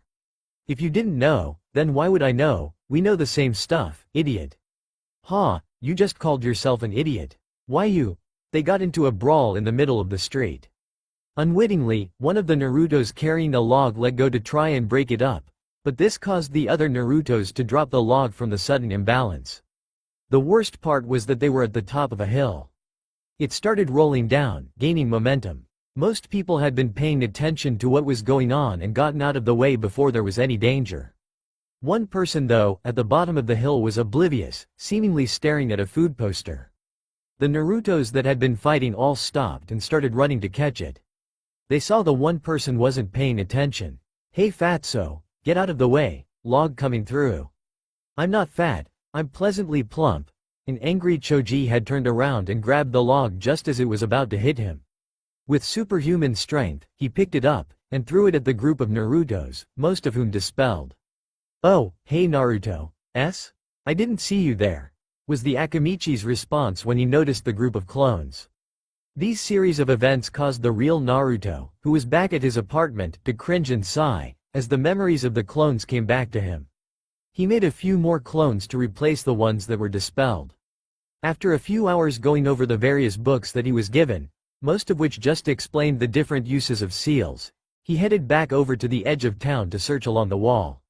When the time came and the light shone down from the stone face, he was prepared. He had made a bunch of clones to stand along the wall waiting for the beam to appear. As soon as it did, Naruto ran over to see that there were some thick, dark red lines on the wall. They seemed to form some kind of seal that he didn't know about. What kind of seal is that? It's so complex. Naruto just stood there, staring at it. It was almost invisible against the red wall, only being slightly darker, so it wouldn't be hard to miss it while walking by it. He was brought out of his thoughts when the light beam started to fade. Thinking quickly, he had a shadow clone henge into a piece of paper and another into a pencil. He put it against the wall and traced the image with blinding speed. He traced what would have taken most more than 10 minutes to complete in only 3 seconds. He stood there, staring at the image he was holding, trying to figure out what it was. What could this seal be for? It's completely different than any of the other seals I've seen. He snapped himself out of his daze and ran home, but not before marking the place on the wall with a kunai stuck into the ground. He locked the door behind him and went to his small desk, getting out the books and scrolls. Suddenly realizing that what he was holding wasn't a permanent copy, he took out a real piece of paper, a brush and some ink. He started copying it down, this time slower, making sure he didn't leave anything out. After he was done, he dispelled the clones. He suddenly knew what it felt like to be written on, and be written with, causing him to shudder. He finished getting out the material about seals, and started comparing images to what he had just copied down. After a few more hours, he still hadn't found a match. He had just opened a new scroll when his eyes started to droop. He woke up a few hours later to the sound of a fist hitting his door. Naruto baka, open up. Naruto's head snapped up when he heard the voice. He shuffled over to the door, yawning. What do you want this early in the morning? I was asleep, Naruto said, rubbing the sleep from his eyes. It's not early Naruto, it's almost noon. You were late and missed out on the mission. Again, she stood there, hands on her hips. She saw the bags under his eyes. How long were you up last night? Oh, I don't know, a few hours, he said, barely stifling a yawn. I was going over the stuff that Kakashi gave me. Whatever, we need you at the training grounds. She waited for Naruto to walk past her, pinching her nose when he passed. Ew, Naruto, you stink. When was the last time you took a shower? Naruto sniffed his arm and scrunched up his face. A few days ago, my shower curtain broke and I haven't found a store that has one that will let me in. I didn't want to ruin the already crappy floor in there. Whatever, you can wash yourself in the stream when we get there. Just go get a change of clothes and some soap. I'll go ahead. She backed away from him, trying to escape the stink. A few minutes later he got to the training grounds, all of the others making sure to keep their distance. So, Kakashi-sensei, what are you going to teach us today? Naruto said, still trying to wake up. Oh not much, just some taijutsu training. You and Sakura are lacking in that department. He had been told by Sakura that he reeked, but he was only just now smelling it. Scrunching up his nose, maybe you should go get washed first, we'll start without you. With a grunt as his response, he walked over to the stream and starting to take off his clothes. Not here, Baka. Go downstream, we don't want to watch you bathe. Sakura yelled, hitting Naruto in the head with a pebble she had just thrown. After bathing, he came back to see Sasuke and Sakura both going at Kakashi with only taijutsu, not landing a single hit. Kakashi had his book out, seemingly not taking his eye away from it, though blocking and dodging every attack. Naruto, seeing this, jumped into the fray. He charged Kakashi from behind, right after he had blocked an attack from Sasuke. Just as he was about to hit him, Kakashi threw his book into the air, and, dodging to the side, grabbed Naruto's arm. He threw Naruto at a charging Sakura, hitting her full on. They landed in a heap. I didn't say you could join yet, Naruto. Kakashi said, composing himself before catching his falling book, returning to his reading. The next few days went like that. They would do missions in the mornings, then train in the afternoon. They would occasionally switch to something new, seeing if any of them were proficient in anything. Kakashi learned that Sakura was good at chakra control, but lacking in taijutsu. Sasuke was good in taijutsu and average in other areas. Naruto, however, wasn't very good at any of it. The only thing other than fuinjutsu that he was decent at was taijutsu, which he was somewhere between the other two at in skill level. And of course shadow clones, can't forget the shadow clones. At the end of the week, he decided to give them a day off. Naruto had been waiting for just a day. He had been so busy, he hadn't been able to check on Hinata. After the missions and training, he would always go through the seals for about an hour before going to bed. He wasn't trying to learn them, he was just trying to match any of the designs to the one that he had found. After changing, he went to the Hyuga estate and knocked on the door. He had to wait about 2 minutes before somebody finally opened the door. Oh, hey, I'd like to talk to Hinata-chan. Is she here? He tried to look past him into the house, but the person deliberately blocked his view. He looked up to see pale eyes glaring at him. Sorry, but you can't talk to her right now, he said flatly, hoping that would settle things. Clearly it didn't. Why not? Is she hurt? He asked, trying to look around him again, but again being blocked. I don't have to tell you that. Now leave before I have to remove you by force, brat. He started to activate his Byakugan when he felt a hand on his shoulder. He looked back to see Hiyashi glaring at him. Hiyashi-sama, excuse me, but I was just about to remove this pest from the grounds. Now why would you try to make him leave? He is always welcome here for how he has helped Hinata, Hiyashi said, gripping his shoulder tighter. But, Hiyashi-sama, he is the servant started, but stopped when Hiyashi activated his Byakugan. Yes, Hiyashi-sama, as you wish. He stood to the side to let Naruto in, bowing. Naruto walked in, ignoring the glare he was receiving from behind him. Hiyashi-sama, is Hinata-chan alright? I haven't seen her all week. Naruto asked, turning his attention back to Hiyashi. She is fine, but she hasn't left the estate since she came back. She's shaken up, but is still training and getting visits from her team, Hiyashi said, trying to calm him down. Oh, that's good. I just wanted to check if she was okay. I'll be going now. Naruto started to turn, but was pulled back by Hiyashi. Nonsense, I know how lonely your apartment is. We were just about to start dinner, why don't you join us? He said. Not waiting for an answer, he almost dragged Naruto into the dining room, which was easily twice as big as Naruto's entire apartment. Everyone turned their heads when they entered, Hinata gasping and blushing, Hanabi looking slightly confused, and Hisakata just smiled. Everyone, we have an unexpected guest. Gesturing to a free seat next to Hinata, he had Naruto sit down. Hanabi sat across from Naruto, with Hisakata on her left. Hiyashi sat at the end of the table.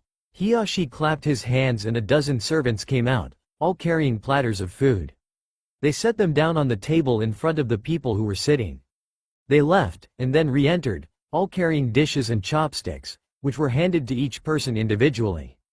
After a short prayer, they all got food from the various platters and started eating. Everybody, that is, except for Naruto. Hiyashi noticed this. "Naruto, why aren't you eating? Is something the matter?" Hiyashi inquired.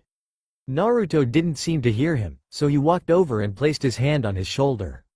Naruto, who had been deep in thought, jumped when he felt the hand on his shoulder, looked up into Hiyashi's eyes, and "No, it's just that I was hoping to, well, watch the sunset," he said, deciding that what he said was partially true. "Well, I'm sorry about that, but you can watch it tomorrow, can't you?" He walked back over to his seat and sat down. He gestured to the food. "Now on the other hand, it's not every day that someone outside the clan has the chance to eat dinner with the Hyuga, so eat up," he said with a small smile, returning to his own food. Naruto shrugged and grabbed some food, piling it onto his plate. After 3 plates, Naruto was full. He looked around him, seeing that Hinata hadn't even eaten half of her first plate. "Are you sure that you are all right, Hinata-chan? You've barely eaten anything." He looked at her with concern on his face. She jumped when he spoke, causing her to drop her chopsticks. She blushed and looked away, twiddling her index fingers again. "Well, I heard from the other girls that they were going on a diet, so I decided to as well. They were doing it for Sasuke, but I well." She glanced over to him, blushing even more. Naruto, remembering her confession, nodded in understanding, and said, "Well, Hinata-chan, not all guys like girls to be all skin and bones. Besides, it's just not healthy." He had picked up her plate and replaced the food that had already been eaten. "You need to eat right if you want to become a strong kunoichi. You do want to be strong, don't you?" He handed her back the plate, smiling at her. He had turned so that the others didn't see and winked at her, making sure their hands touched slightly as he was handing her the plate. Hinata's eyes went as wide saucers when she saw him wink. All of a sudden, she started scarfing down the food, only taking breaks to breath. "Whoa, slow down there, you'll choke," Naruto said, trying to suppress his laughter. The others, however, didn't even try, they just burst out laughing, causing Hinata to blush and slow down when she noticed. After they had all finished eating, they sat and talked for a little while. In the middle of the conversation, Naruto had a thought. "Hiyashi-sama, I have a question," Naruto said after waiting for the conversation to end. Seeing Hiyashi gesture for him to continue, he brought out his copy of the seal. "I'm not sure how much you know about seals, but have you ever seen this kind of seal before?" He handed the paper to Hiyashi, who examined it. Hiyashi handed it back to him, shaking his head. "It's not familiar, but I'm not really the one to ask. If Jiraiya's sensei were here, he could probably figure it out," he said, "but sadly, nobody in the village has seen Jiraiya's sensei for a few years." Hiyashi suddenly stood up. "I think that it is about time for us to go to bed. Hinata, show our guest out." He walked away, holding the hands of Hanabi and Hisakata. Naruto decided right then that he would find the Yondaime's vault on his own, as a test of his abilities, and depending on what he found, he would keep whatever was inside as his own. Naruto and Hinata were walking through the estate towards the door, Naruto with his hands behind his head, Hinata just blushing. "Hinata-chan, why do you wear your hair short?" Naruto asked, putting his hands in his pockets and looking at her, never breaking stride. Hinata, however, stopped and looked down. "Well, Naruto-kun, it's because all of the other girls wear it long, because Sasuke likes long hair. I didn't want people to think that I liked him," she said, silently cursing her stuttering. She continued walking, catching up to Naruto, who had stopped to wait for her. "Oh, that," Naruto said. He started snickering, his signature grin on his face. "I was the one that started that rumor." Sasuke mumbled one day that he hated long hair and how it always got in the way. "Also, I like long hair, and thought it'd be nice if all of the girls had long hair, especially you, Hinata." This caused Hinata to blush even more. They reached the door. "Well, good night, Hinata-chan." Naruto ran out the door before Hinata could respond. Hinata had wanted to say one more thing, and was about to call to him, but decided to wait. "I can wait a little while. At least he's acknowledging me, and that's enough for now," she thought to herself. She turned and smiled, walking back to her room. The next day, Kakashi never showed up at the mission hall, so they went to the training grounds. It was almost noon when he finally arrived at the training grounds. He found them all in the middle of a sparring session, Naruto and Sakura against Sasuke, Sasuke winning. They stopped when they saw him, and Sakura, as always, was the first to speak up. Kakashi-sensei, I know that you're late sometimes, and that you're trying to fix it, but this is ridiculous. She glared at him, wondering if he would let her get away with hitting him. Also, you look horrible. It looks like you just woke up. She noticed that his hair was sticking out in a few places and that his flak jacket was a little crooked. That's because I did. He walked over to them, adjusting his jacket. I had a rough night, but don't ask me why. Trust me, you don't want to know. Shrugging, they continued training. This time it was the three of them versus Kakashi. After a little while, they noticed that something was different. Nay, Kakashi-sensei, why aren't you reading your orange book? Naruto asked, recovering from a counterattack. Kakashi looked at him in surprise. I'm not sure, I just don't feel like it. He checked in his pockets and pouches, not finding it. Besides, I think I left it back in my place, Kakashi said, hoping they wouldn't question his slip. Sakura wasn't buying it. Are you alright? You never go anywhere without that book. Maybe we should stop so you can go get it. She hoped he would, because she wanted to follow him and see where he had been last night. No thanks, I think that we'll just keep training. He looked at her, seeing right through her plan. Kakashi had them come over to the wooden pillars. I'm going to teach you guys a new technique. With Naruto's muscles sore from training, he painfully sped towards the location of the seal, hoping that his kunai hadn't been messed with. He needed to see it again, needed to make sure of something. Speeding across the rooftops, he reached the wall and found his kunai marker just as the sun was setting. He looked at the intricate design, comparing it to the copy that he had with him. There are no differences, I copied it down perfectly. He was surprised. He had thought that he had copied it down wrong. He brought his hand up, tracing the lines with his fingers. Something unexpected happened. As soon as his hand was completely over the seal, it became stuck, and he felt his chakra start to drain. He tried desperately to pull his hand away, with no effect. The sun had already set, but the seal had started to glow with a blue light. That's when a thought occurred to him. The ink on paper bombs glow when I arm them, so if I do the same here. He started pushing more of his chakra into the seal. He felt his chakra deplete rapidly, the seal not changing except to glow even brighter. Damn it, I can't reduce the flow. At this rate, I'll die. He felt his vision going dark, and fell over, into the darkness. After laying there for a few minutes, he realized something. He wasn't unconscious. He started to get up, realizing that his hand was free as well. He looked around him and saw that he was standing at the entrance to a dark tunnel which steadily sloped downward. He backed up a few steps and saw that a door had opened up on the side of the wall. What the hell is going on? Was it some kind of lock? Naruto suddenly felt very lightheaded, and he sat down on the ground, holding his head. He sat there for several minutes, catching his breath, trying to think through what had just happened. He got up and threw a pebble into the tunnel, and quickly heard it hit a wall. He saw the fading light and decided to come back tomorrow, just hoping that nobody else came by and tried to explore before he did. As he was walking away, he heard a surprisingly quiet rumbling, and turned to see the doorway was closing up, the wall seemingly growing back to fill the hole. He walked back over to the wall and felt around, not finding any cracks or other signs that a door had been there. He put his hands in his pockets and sighed. I hope I don't have to use as much chakra as I did last time to reopen it. He turned around and walked home in the fading light. After a relatively uneventful day of training, he hurried back to the tunnel, bringing a flashlight and a few glowsticks with him this time. He sat in front of the wall, staring at the spot above his kunai. As soon as he saw the markings, he placed his hand on the seal, expecting the worst. What he didn't expect was for it to almost immediately open up, his chakra barely phased. He stared into the darkness for a few minutes, jumping when he heard a cat meow behind him. He turned around to see a familiar brown cat, the red bow on her ear, disappear into an alley. He chuckled to himself, but then realized that if she was near, another genin team would be on its way soon. He hurried into the tunnel, turning on his flashlight as he did. After a few steps, he heard the door closing and looked back. He decided that he would go forward, worrying about how to get out later. He continued walking, not getting very far before he came to a dead end. Is this it? A small tunnel into the wall that has nothing in it? Is this the secret vault of the Yondaime? He yelled out, frustrated.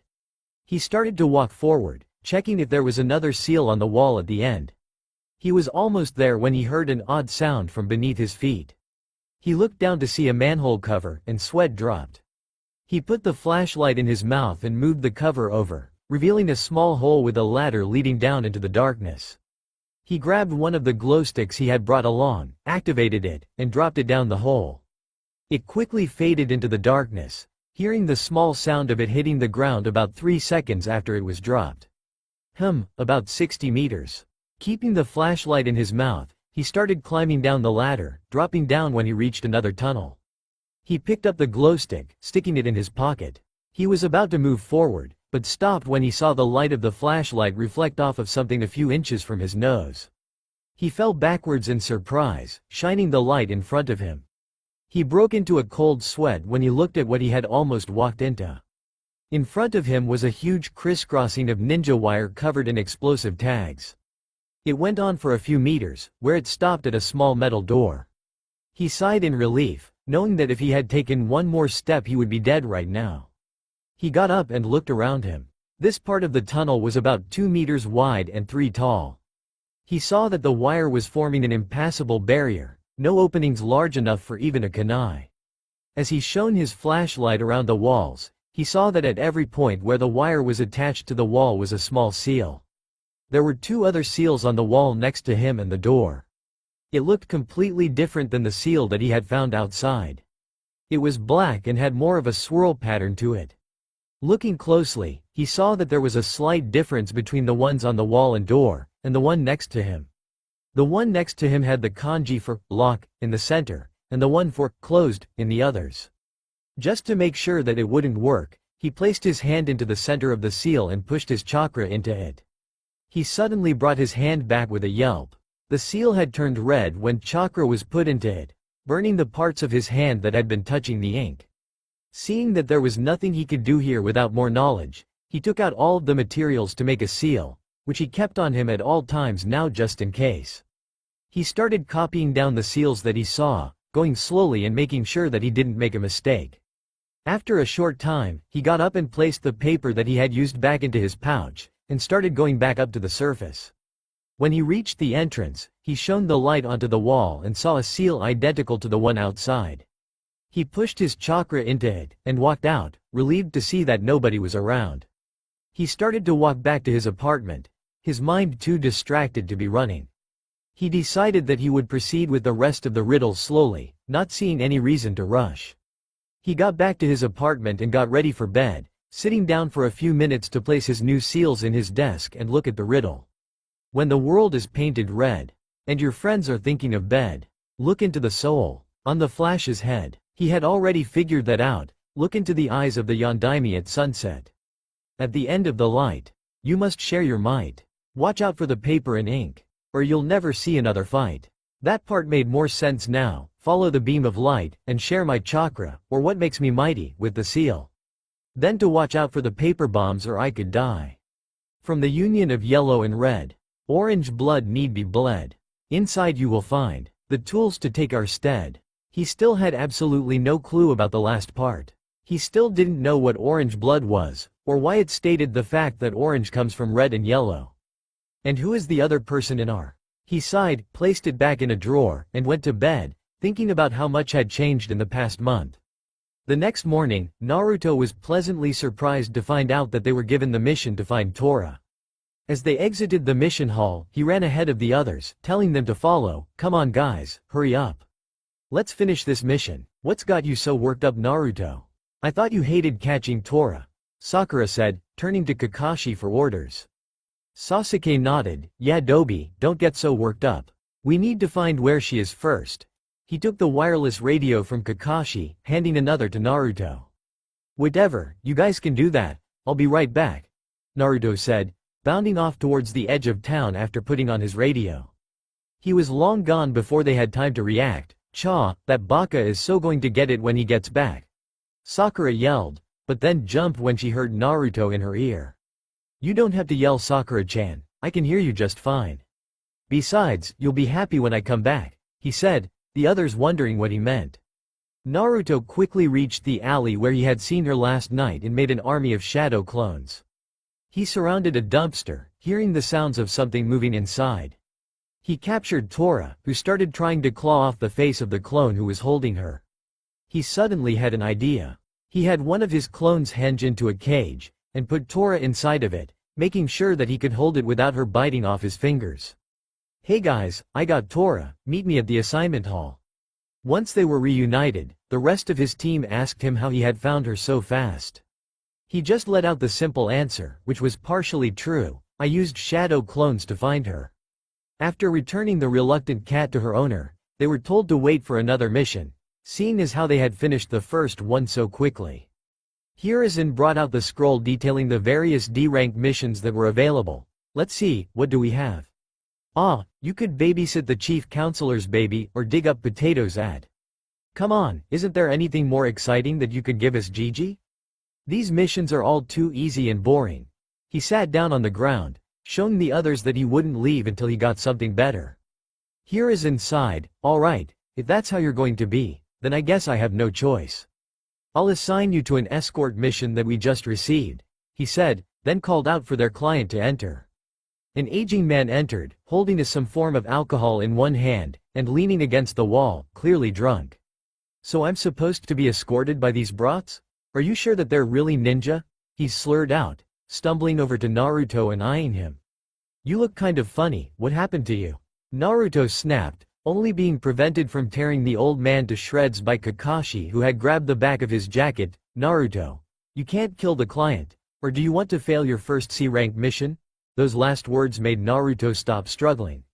He crossed his arms, mumbling curses under his breath. Naruto had hurried back home to pack. He was on his way to the gates, double-checking that he had everything in his pack. He mumbled the list to himself, rifling through the various items. Pork ramen, check. Special pork ramen, check.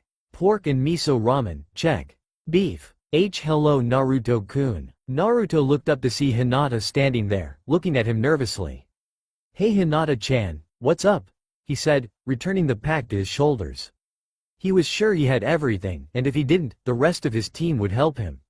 Seeing the pack he was holding, she got nervous. Where are you going, Naruto? My team and I are going on a C-rank mission.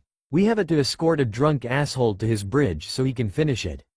Hinata looked at him, confusion on her face. Why you're leaving the V village? For how long? Not that long, a week at most. Hopefully some bandits will be stupid enough to attack us. I want to see some action. Not they'd be much of a. Hinata suddenly hugged him. Please be careful. I don't know how I could go on if you died. She sobbed. Whoa, where did this come from? No need to cry, Hinata. This is me we're talking about, I'll be fine. He said, trying to calm her down. Seeing that it had no effect, he got serious. Hinata, listen to me. He pushed her back slightly so he could look in her eyes. It's just a C-rank mission, I'm not going to get hurt. Do you promise? She asked, sniffling. I can't promise that, things can happen. Whatever the case, you need to be tough. I know how much I mean to you, but whatever happens in life, you have to keep going, and don't let anyone tell you, including yourself, that you aren't a great ninja. Drying her tears, she looked at Naruto with, if it was even possible, more respect than ever. Alright Naruto-kun, I'll do my best. She smiled, wiping the tears from her eyes. Naruto smiled back, then looked up at the sun. Well Hinata-chan, I'd better get going. I don't want to be later than my sensei. Bye, and remember, be strong. He said as he ran to the front gates, waving at her. Not long after, they were out the gates, heading towards the land of waves. Naruto had brought along a few of his scrolls about Fuinjutsu, knowing that he had to learn more if he was to get into the vault. They had been walking for about 2 hours when he found a kind of seal that one could use to store various items inside of a single scroll. He started thinking of all the possibilities. With a large enough scroll, and enough time, somebody could potentially store an entire house into one scroll. Kakashi nodded in silent approval of his team. About an hour into traveling they had instinctively fallen into something that had semblance to a formation. Sasuke had taken point, Naruto was trailing slightly behind to the left, and Sakura was opposite the Uzumaki. Tazuna was about in the middle of the rough triangle while Kakashi lingered back. The Jonin could tell that the client had been relieved by this, assured that they were taking the job seriously. As they were traveling, Kakashi glanced at a puddle that was very out of place, considering it was the dry season and hadn't rained in weeks. Of course, outsiders to Hai no Kuni wouldn't take this into account. No matter. It was obviously an ambush set up for them, and it was obviously some jutsu being used. Jutsu meant ninja. Ninja meant a target. His team would be fine. They'd been too well prepared not to be. Kakashi himself would be fine, of course. After all, the power of the log was formidable enough. But the power of the transformed log was ungodly. Oblivious to the Jonin's musings, two forms crept from the puddle as the group passed, utilizing stealth worthy of their Chunin rank. Mizu, the younger brother, crouched atop the back of the older brother, Gozu. The demon brothers eyed their targets for just a moment, mouths almost watering from the vicious sneers hidden behind their breathing apparatuses. Almost time. He was just about to try it out, drawing the seal using a wooden tile as the surface, when, suddenly, two ninja erupted from a nearby puddle. They flew towards Kakashi, using a bladed chain connected to one's right gauntlet, and the other one's left gauntlet. "Shit," was all Kakashi could say before the chain was wrapped around him, then tightened, cutting him to pieces. They saw the bloody chunks of their sensei fall to the ground, the attackers grinning evilly at Team 7. Naruto was stunned, completely unprepared for an attack. Before he could recover from the shock of what had just happened, he saw Sasuke run in. Sasuke jumped over their chain, throwing a kunai so that it was trapped to the ground. He then split-kicked the two of them, sending them flying and causing the chain to snap off of their gauntlets. They quickly recovered though, one charging the still stunned Naruto, the other charging Tazuna and Sakura, who was guarding him. Naruto, thinking just quickly enough, brought up the wooden tile, using it to push the clawed gauntlet off course just enough for him to escape harm. Naruto was about to prepare a counterattack, but when he looked up, the fight was over? It had only lasted maybe 4 seconds, but it was already done. There stood Kakashi, completely unscathed, in front of him, holding the two missing nen. He brought down the kunai that he had gotten out. "Nay, Kakashi-sensei, what just happened?" he asked, thoroughly confused. "I did a substitution jutsu before they killed me, and decided to test you guys, see how you would react," he said, looking at Naruto with disappointment. "Well, couldn't you have given me a bit more time? I was just about to kick their asses." He smiled at them, hoping they would be proud of his reaction time. "No, I couldn't have. If I had given you any more time, Tazuna, Sakura, or Sasuke would have been seriously hurt." He looked at Naruto, trying to make his point. Naruto hung his head, a little in sadness but mostly in thought. Kakashi gave his other students a well-earned congratulations for their performance in live combat. Kakashi then secured the demon brothers to a tree, using highly proficient knots. He commented that the duo was known for relentlessly attacking, as the genin had seen, until their targets were killed. He briefly interrogated their prisoners, who confessed without much prompting that they were sent to eliminate the bridge builder. He kindly thanked them for the information before knocking them unconscious again. Kakashi turned to Tazuna with a serious look in his eye. As it turns out, the old man didn't have the income to afford anything more than the cost of a C-rank mission. Some billionaire from the West named Gato, whose shipping company Kakashi knew of, was plundering the economy of Nami no Kuni. His company had swiftly monopolized control of the country's import and export. The land of waves was turned into a desolate and poverty-stricken state. Gato smuggled drugs and other forms of contraband into the country as one of many ways of breaking and controlling its people. Tazuna completing the bridge remained the only hope Wave had of surviving this siege. The people would be free to begin trading with what little they had left, and the economy would pick up once again. Gato knew this, and was not willing to jeopardize his absolute control over an entire nation. He did not place a price on Tazuna's head, as that would not be thorough enough. Gato had instead chosen to personally hire shinobi to take care of the bridge builder. The two who had attacked them recently were only of Chunin rank. Kakashi informed his team the next assassin would be an elite. "A Jonin. Our assignment was to protect you from thieves or gangs. This is well beyond the scope of our original mission," Kakashi said lowly, leaving his words hanging in the still air. The meaning of those words was not lost on any present. Sasuke steeled his resolve. No way he would quit the mission no matter how dangerous it became. Whatever was thrown at them couldn't even begin to compare to Itachi. Sakura said nothing, only gauging the reactions of her teammates. She witnessed Naruto's shoulders shaking lightly, and was prepared to console him before. Hands behind his head, Naruto laughed haughtily. This is exciting. We get to kick a Jonin's ass and protect our client. There's no way we'll back away from this, Kakashi-sensei. It's our duty as shinobi to continue with the mission and adapt to circumstances. We won't crap out because it got a little difficult, right guys? The question earned him 2 nods. One accompanied by a confident smirk and the other by a sure smile. Team 7 would not fail their mission. Well, Kakashi began, tapping his Hite 8 contemplatively, I guess we'll continue if you're that adamant about it. The Anbu patrol will apprehend these guys eventually. Naruto, you're on pickup duty since you weren't much help in the fight. Find the supplies of the enemy, they shouldn't be far. Naruto nodded and created several dozen shadow clones to scour the area, while the original went over to the chain that was still pinned to the ground. He had originally just planned on getting Sasuke's kunai, but then burst out, you know what? I'm talking this chain. Naruto tore the kunai free with a yank and began coiling the chain, careful not to cut himself in case it was poisoned. He'd examine it later. Sasuke watched with a quirked eyebrow. What makes you think you'll be able to use that thing in battle? He challenged him. He turned his head briefly to scowl at him, pausing his work. Teme, no one asked you. Besides, I could probably use it with the help of some clones, he said. Just as he was finished coiling the chain, the clones all came back with the spoils of battle. He removed an emerald-colored scroll from his pouch and rolled it out onto the ground. This seemed like just as good a time as any to try it. He quickly made several of the seals onto the scroll, then using some chakra, successfully stored the items into the scroll, separating them by type. Kakashi noted this with a single eye, surprised that Naruto had already gotten that far. Storage, especially multiple items into a single seal, was supposedly very difficult. After a few more hours of walking, the 5 came upon the shore of a sea. The group noticed a small boat docked by the shore. The man next to it, who they presumed to be the owner, checked a pocket watch with conspicuous fervency.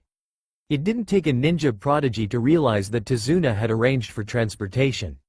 After a short boat ride later, they had arrived in the land of waves. Naruto, as he first set foot on the shore, felt a shiver pass through his body. This place is special. He thought, getting a feeling that the events close at hand would shape the lives of many people, including himself. The group resumed traveling on foot. The trees differed slightly from those of the shinobi's home country. The cool climate and humidity allowed them to grow more healthily than the dry, water-depraved greenery of Hai no Kuni. Though they were a strange shade of gray. They hadn't even been walking a few minutes when, suddenly, Naruto flung a kunai into the bushes. Haha, gotcha. The others peered intently as he quickly followed the trail of his weapon to see if he had hit anything. Even with his intense training and self-control, Kakashi could not hold back a groan as Naruto parted the bush to reveal a stunned rabbit. Naruto groaned in remorse. Oh, I'm sorry little rabbit, I'm sorry, he apologized for the umpteenth time. Naruto looked close to tears. Tazuna clutched his racing heart. Is that boy trying to give me a heart attack? He'll kill me before we get home. A snow hare at this time of year. They shed that coat after winter is over. This one must have been kept in captivity and recently released. For the purpose of Kawarimi. Kakashi's eyes shifted about. They're already here. Sakura rolled her eyes. Really, Naruto, she thought with a sigh. Just as they had all finished their thoughts, Kakashi yelled, everyone, get down. Not a moment later, they had all ducked to the ground, except for Sakura and Tazuna, the former tackling the ladder to the ground. Kakashi turned his eyes to the man standing atop the hilt of the sword that had buried itself almost halfway through a tree. The man's bandaged face fixed them an intimidating gaze over his shoulder. Sakura wondered if Jonin had some odd face covering, tilted headband fetish. Momochi Zabuza, the demon of the mist. Kakashi got into a ready stance, prepared to reveal his Sharingan. Sharingan no Kakashi. This statement caused Sasuke's eyes to widen, turning instantly to his sensei. I suppose I could forgive the demon brothers if it was you they had faced. He looked over the rest of the team, unimpressed. Cute kids, Kakashi. But I'd suggest you keep them out of this. You three protect Tazuna-san, Kakashi ordered, lifting his Hite-8 with one hand while giving a hand sign with the other. This guy's on a whole other level than the other two, so try to stay out of it. Sasuke was stunned by the sight of the Sharingan. He was snapped out of it by an annoying blonde. Oi, Teme. Get over here, we need to guard Tazuna. Sasuke quickly jumped into formation around Tazuna. I'm here to kill the old man, Zabuza reiterated bluntly, causing Tazuna to flinch. But it seems, I'll have to beat you first, Kakashi. Zabuza grabbed the handle of the sword and kicked off the tree in a blur. He landed on the lake a split second later, showing frightening speed for a man his size. The Zanbato was holstered onto the rogue shinobi's back by unseen means. His large hands were set in a hand seal unseen by those present. One raised above his head, the other just below his face. Ninpo. Kirigakure no Jutsu. Kakashi noted the large amount of chakra being used in the low-level jutsu. The light fog that had been gathering over the area turned into a thick blanket of mist. The genin's sight had become more of a liability than an asset. Zabuza vanished from the surface of the water. He'll come after me first, Kakashi informed them with a practiced calm. Momochi Zabuza was known for his mastery of the silent killing technique. Before the enemy even notices it, they're dead. Be careful. Each of the genin tensed further as the mist thickened yet again. 8 choices, a disembodied voice whispered into their ears. Liver, lungs, spine, clavicle, neck, brain, kidneys, heart. The voice grew hungrier with each word. Sakura knew those points all too well. Areas to attack for instant death. Her breathing became more shallow and the grip on her kunai became tighter than needed.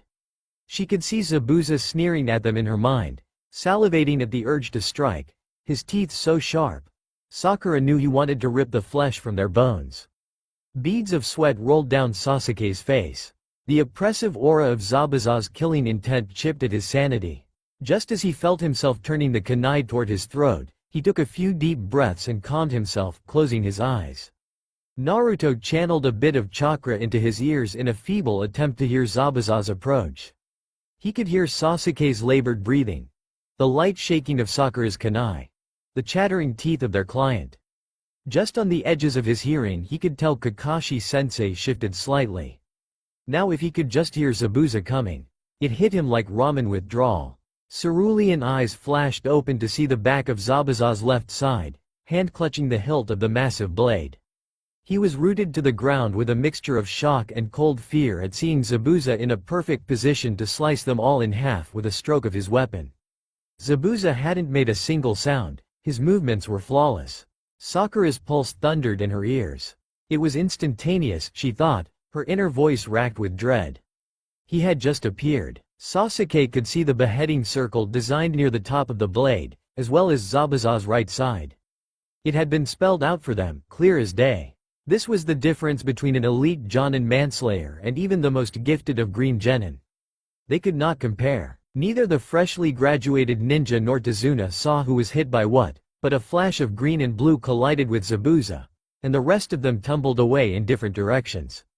Once they had each regained their bearings, the 4 saw Kakashi's kunai plunged into Zabuza's torso.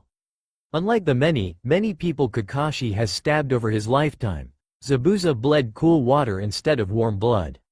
He registered another presence behind him just as the missing nin he had attacked dissolved into a puddle. "Sensei, behind you," Naruto said. Kakashi barely had time to turn his head and see his opponent already in mid-swing. The cleaver sliced through the copy ninja like butter. Zabuza sneered in victory, until he realized he had killed a clone. A water clone. It can't be, Zabuza thought, staring in shock at the water sprayed. He could copy it even through the mist. A kunai shifted beneath his chin, causing him to still, slowly rising from his slouch. The weapon never left his throat. "Don't move, you're finished," Kakashi declared. His gloved hand kept a firm grip on the kunai. The genin slowly came to the realization that Kakashi had won. Naruto released a breath he hadn't consciously been holding. "All right, you rule, Kakashi-sensei," he said with a relieved grin. His fellow genin stood as well, breathing sighs of relief. The relief that washed over the group evaporated as Zabuza gave a dark laugh. Finished? By your crass imitation of my jutsu? He asked rhetorically. Kakashi felt the hairs on his back stand on end as the original Zabuza appeared behind him, answering his clone. I'm not that easy to fool. Kakashi's prisoner reduced itself to a puddle as Zabuza attempted to cleave the copy ninja. Kakashi ducked lowly to the ground, deftly avoiding the blade as it swept overhead with an audible wind. Strands of silver hair trailed behind it. Utilizing years of experience wielding the executioner's blade, Zabuza used his momentum to anchor the sword into the ground, then shifted hands and pushed off the blade as he launched a kick. Kakashi barely had time to put up a decent block before being launched into the air by Zabuza's monstrously powerful foot. Kakashi inwardly cursed, but thought to himself he would have to teach Naruto that move with the clones. Assuming they survived, Zabuza jerked the sword free and charged, only to stop short as he noted the Makibishi spikes along the ground. He scoffed, trying to slow me down? Pointless. Zabuza leapt over the spikes and onto the water. Sasuke gritted his teeth. He's skilled in ninjutsu, stealth, kenjutsu, and even taijutsu. What an opponent to be facing.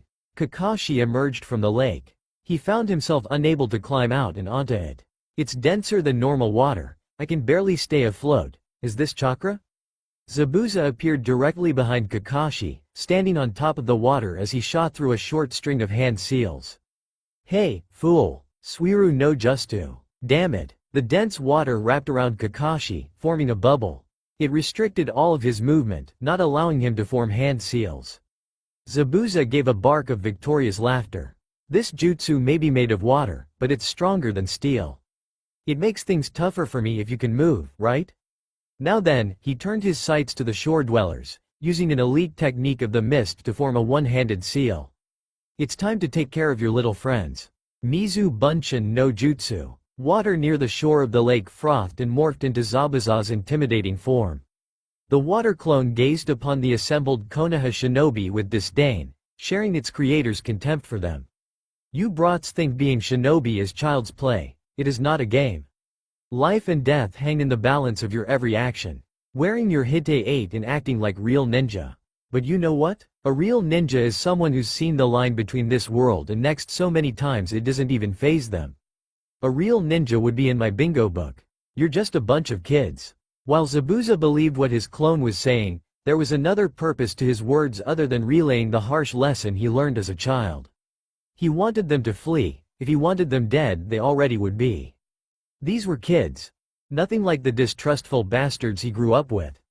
They at least had some idea of what true ninja life was like, even if that was partly because he slaughtered a good portion of them. And while he had enjoyed it then, Zabuza had been a punk himself. Killing kids nowadays wouldn't be fun or challenging. It was business. They ran or they died.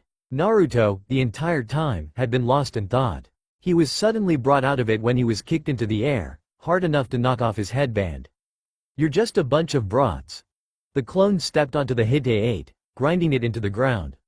Naruto was on the ground, appearing to be cowering in fear. Listen, take Tazuna and run. You're no match for him, Kakashi yelled, his voice distorted through the water. Sasuke grit his teeth. I can't run away. If I can't even stop this guy, there's no way I can fight Itachi. Sasuke charged Zabuza, throwing kunai and shuriken at him.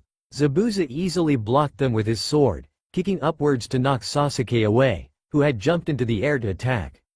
Sasuke was sent flying back, caught by Sakura. Naruto, who everybody had just assumed was stunned in fear, was actually thinking, and had already come up with a plan. He charged the missing nin recklessly. Just as he reached Zabuza, something happened that only Zabuza and Kakashi saw. Naruto grabbed his headband, which was no longer being stepped on, and just as Zabuza was punching him away, Naruto faked the hit. He flew backwards, landing roughly on the ground, confusing the Jonin. Zabuza smiled under his mask. You got guts, kid, I'll give you that. He watched as Naruto got up, holding his headband. What's your name, kid? I want to know what to engrave on your headstone. Naruto, as he was putting on his headband, spoke under his breath, only loud enough that Sasuke and Sakura could hear. Hey, what was that, brat? He glared at Naruto, annoyed. I said, I'm Naruto Uzumaki. Kage Bunshin no Jutsu. Suddenly, roughly 3 dozen shadow clones filled the area. Let's kick some ass. They all charged Zabuza, prepared to attack with his kunai. They were all knocked away with the blade. The original Naruto had stayed back next to Sasuke. Zabuza had meant to keep an eye on him, but by the time the smoke from the clones had cleared, he was nowhere to be seen. Instead, he laughed when he saw the giant shuriken that was flying through the air. "Ha, you can't touch me with that." It flew past the clone, who merely watched it as it flew towards the real Zabuza. It was easily caught by his left hand. Pathetic, he smirked. He saw the other Fuma shuriken almost instantly, and jumped to avoid it. "I told you, you can't touch me." But his eyes widened in surprise when he saw the one he had dodged turn into the original Naruto, who was holding a kunai. "Take this," he threw the kunai. Zabuza knew he would have to let go of his jutsu to escape, which he did. What he didn't expect, though, was that the kunai would puff into a shadow clone. It latched onto Zabuza, who had already released the jutsu. Kakashi jumped away, looking unimpressed by what his students had come up with. "Get off of me, brat." Zabuza was trying to beat the clone off of him, but it just wouldn't break. He then heard a hissing sound from his left. Turning, he saw an explosive tag on the side of the shuriken. He yelled, before it and the shadow clone that was holding him exploded. He flew out of the cloud of smoke, hitting a tree. How could a brat beat me like this? He tried getting up, but fell back when he tried to use his arms to push him up. He looked to see that they had burns on them, though they weren't as bad as they could have been. "Momochi Zabuza, it seems that you're not as powerful as they say, being beaten by some genin." Kakashi, who had mostly recovered already, was standing over him, preparing to end it with a quick jab of his kunai. Suddenly, 2 senbon impaled Zabuza's neck, causing him to go limp, and, seemingly, die. Naruto, who had just climbed out of the water, and the 2 other genin got back into battle stance as they saw the new arrival. Kakashi just looked wary, unsure. It seems as though Konoha has some fine genin then," said the new arrival.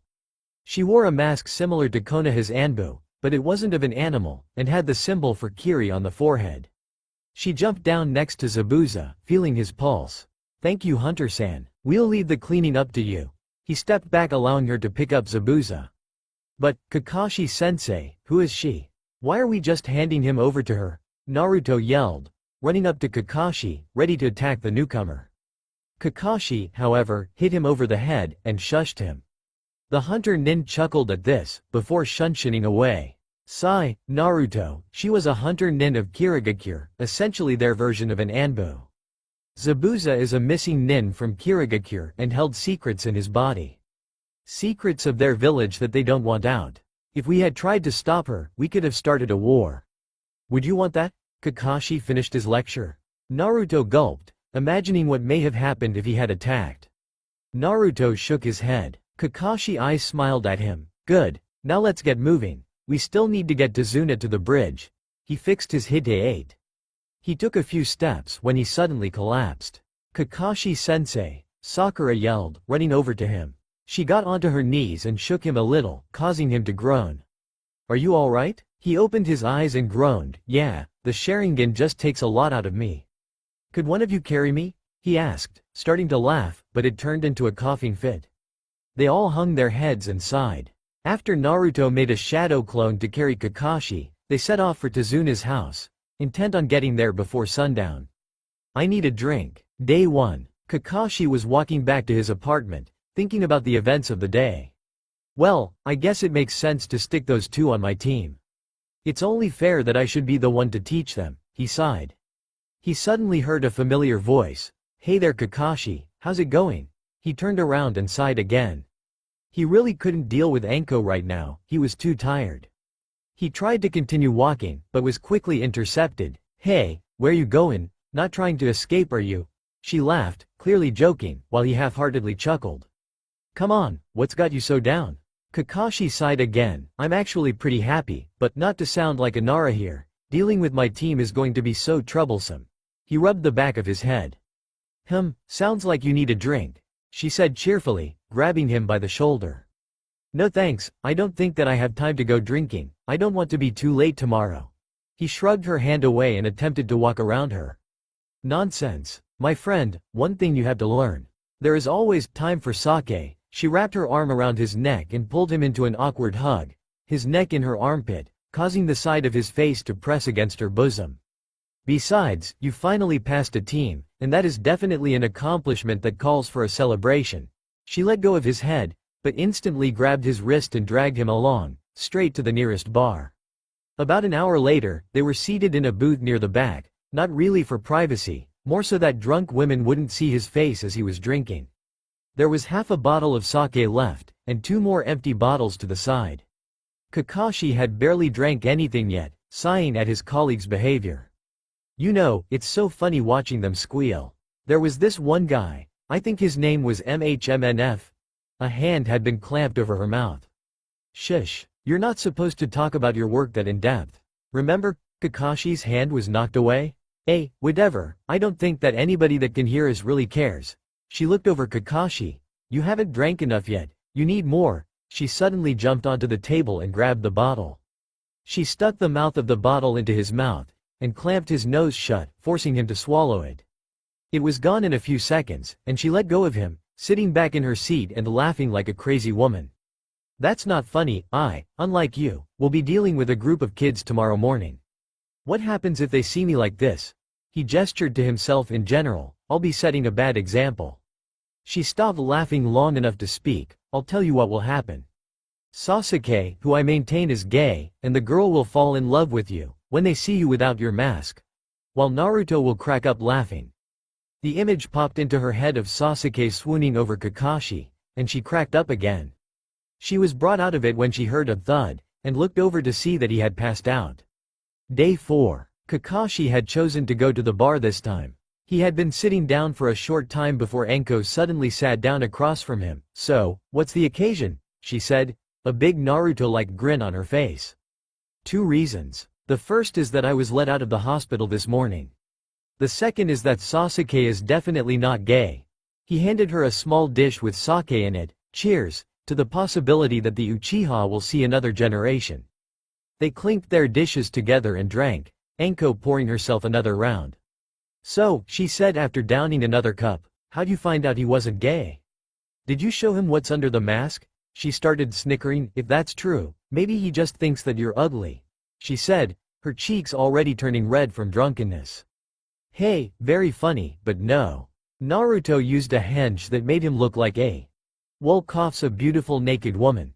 This caused her to start howling in laughter, getting her a few glares from the other patrons. Yeah, he did it to try and make it up to me that he was the one that sent me to the hospital. He started blushing, remembering the events of that morning. They sat there for a few hours, talking and drinking, though Kakashi stopped drinking halfway through. Kakashi stayed only to make sure she got home all right. Day 15. It had become a habit somehow. The cause was most likely from stress caused by his team.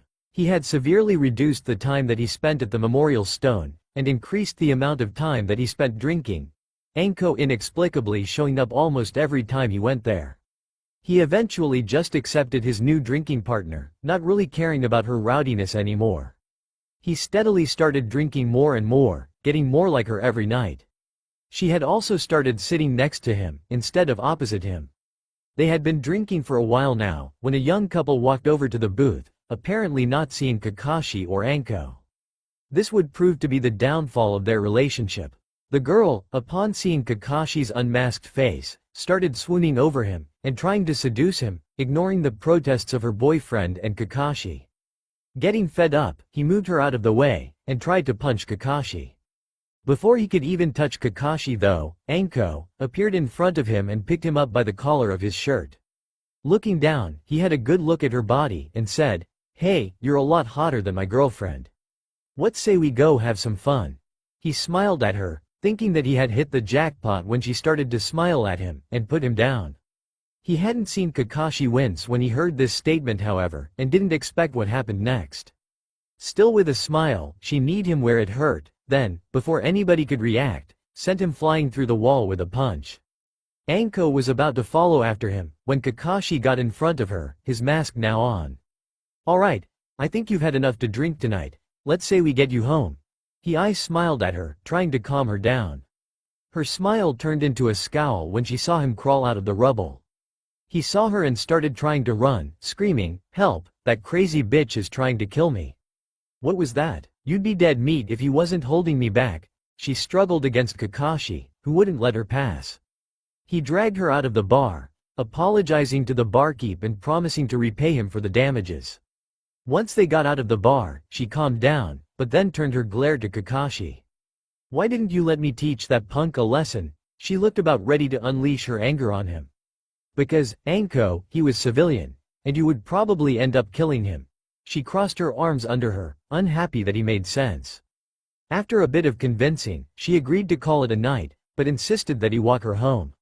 They didn't talk for a while, Anko because she was still brooding over how she could have punished him, Kakashi just thinking. As they reached her apartment, Kakashi decided to ask, "You know Anko, I've always wondered, but why don't you ever react like other women whenever you see my face?"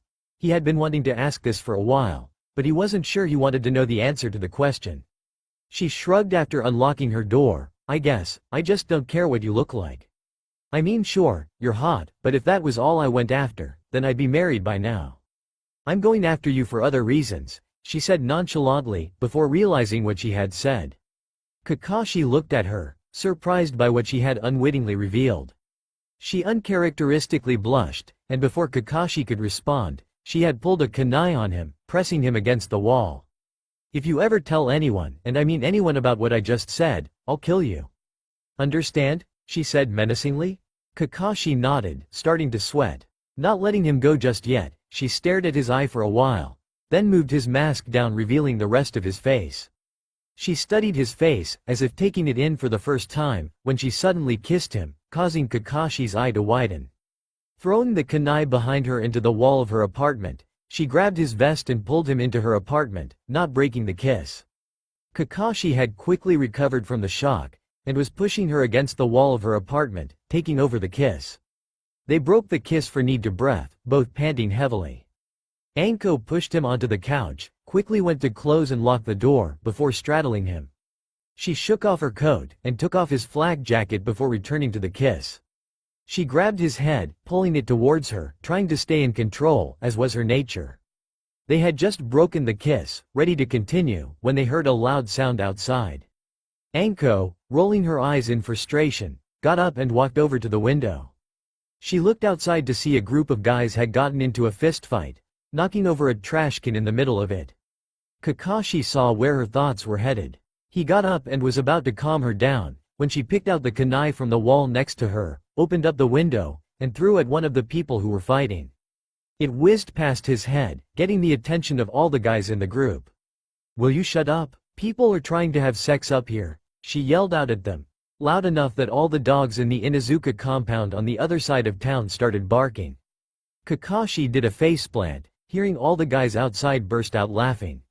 They suddenly stopped when they saw her bend the bars of the planter, that she never used, eyes smoldering.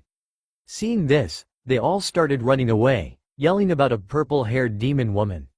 Kakashi, before Anko could give chase, grabbed her from behind. "They're just angry because they aren't getting any." This earned a snicker from her. He kissed her on the neck, eliciting a moan from her. "Come on, let's continue in an actual bed." He pulled her into her bedroom, and closed the door.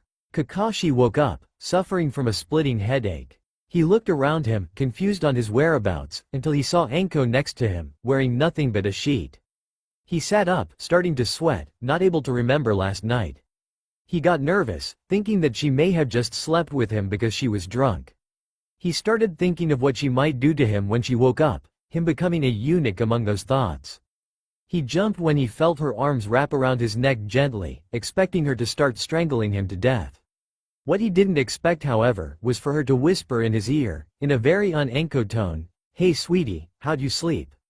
He breathed a sigh of relief at her words, just glad that, for whatever reason, she wasn't angry. He turned his head and lightly kissed her nose. "Fine, but I think I had a bit too much to drink," he said, holding his head. She chuckled, hee, lightweight, before falling back onto the bed, asleep again, not even managing to cover her upper torso. Kakashi blushed when he saw her, quickly covering her with the sheets. He got up, putting on his pants, and went to make some coffee. He had started it, and was about to go take a shower, when he looked out the window, only to see the sun already high in the sky. He had slept almost to noon. He rushed into the bedroom, the shower and coffee forgotten, and quickly got dressed. He only spared the time to write a note, telling her where he went. He had almost walked out the door when he remembered his flak jacket. He was putting it on when he felt the familiar form of Icha Icha in one of the many pockets. He took it out contemplating it, before he shrugged and threw it into the trash can. After all, why would he read about it when he could actually do it? That's all for now. If you enjoy this video, then please like, share and do comments.